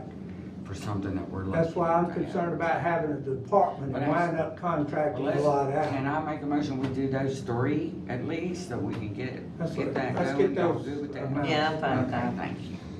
I mean, you got a lot of There is a lot, I agree technology, with you. human resources, There's a lot. a lot of people working, that are not directors are working. But I'm for just those. eating this elephant 3 bites at a time, apparently. All right, so do we need a motion? I'll make the motion if we need one. Yeah. We want to do it next week? Yeah, we need to get the amount Okay, before we'll we do do it. anything. Yeah, I know we discussed it, but I wasn't sure. All right, we'll do that next week. All right, Pam? that's it. All right, do we have a Oh, motion? wait, I forgot. Wait, I do have that little girl, she texted me. The Miss Harrison Iris? County, Miss Iris at Harrison County is, Greenwood Productions is who you make the check to. So can I make a motion that we take that off the table and go ahead and Yeah. give her the $1,000 and the checks be made to Greenwood Productions, and I got a letter coming that she texted. The little Miss Harrison County. Advertising. Discussion, when we've given it to something like Greenwood Promotions, Must do be you know what that is? Productions. If somebody's making a profit off of that, is that a business that, of It's people her that ad sponsor agency, this and so- make money off of it? I Ain't don't know. paying for her advertising. I think it's her ad agency. I can find out if you want Her to. pictures, Okay. her whatever, Yeah. her Jackie knows. I was just gonna, update again, Timmy already said he's been by there just now, and he And cannot what's that have to find do with Greenwood Productions? nothing but Walker Okay, well, Farm. hold up. Oh, my God. We're talking about something important now. I'm sorry. I'll just get the letter for finding out about Greenwood. Okay, we'll verify that for next week. Go ahead, Jackie. I was just gonna let y'all know, Timmy's already been by there, and he can't find anywhere that they have done any updating or repairing. So I will go by there this afternoon and see if I can find anything, but keep in mind, we're talking about 15-year-old roads. They are not gonna be pristine, Yeah. and so any kind of damage that's gonna be shown by added traffic will have shown up by now, but I will go look very closely, and Timmy can't find anything that we have. What you're supposed to be And looking at Raymond. is if y'all done any work up there Like the filling in the drainage. Drainage. Well, but that's a Raymond question, because, No, that's what our road department, she said, Tim. no, Raymond is, I'm just saying, he in, would have done it. Raymond would have Yeah, Timmy physically already done it. Right, well, Yeah. Timmy said he went by there and he can't find anything that the road well, department has Tim done, asked so we'll Raymond. confirm that. Okay. Because that was the issue. All right, thank you, Jackie. Do we have a motion to adjourn? So moved. Second. All those in favor say aye. Aye. Thank you all.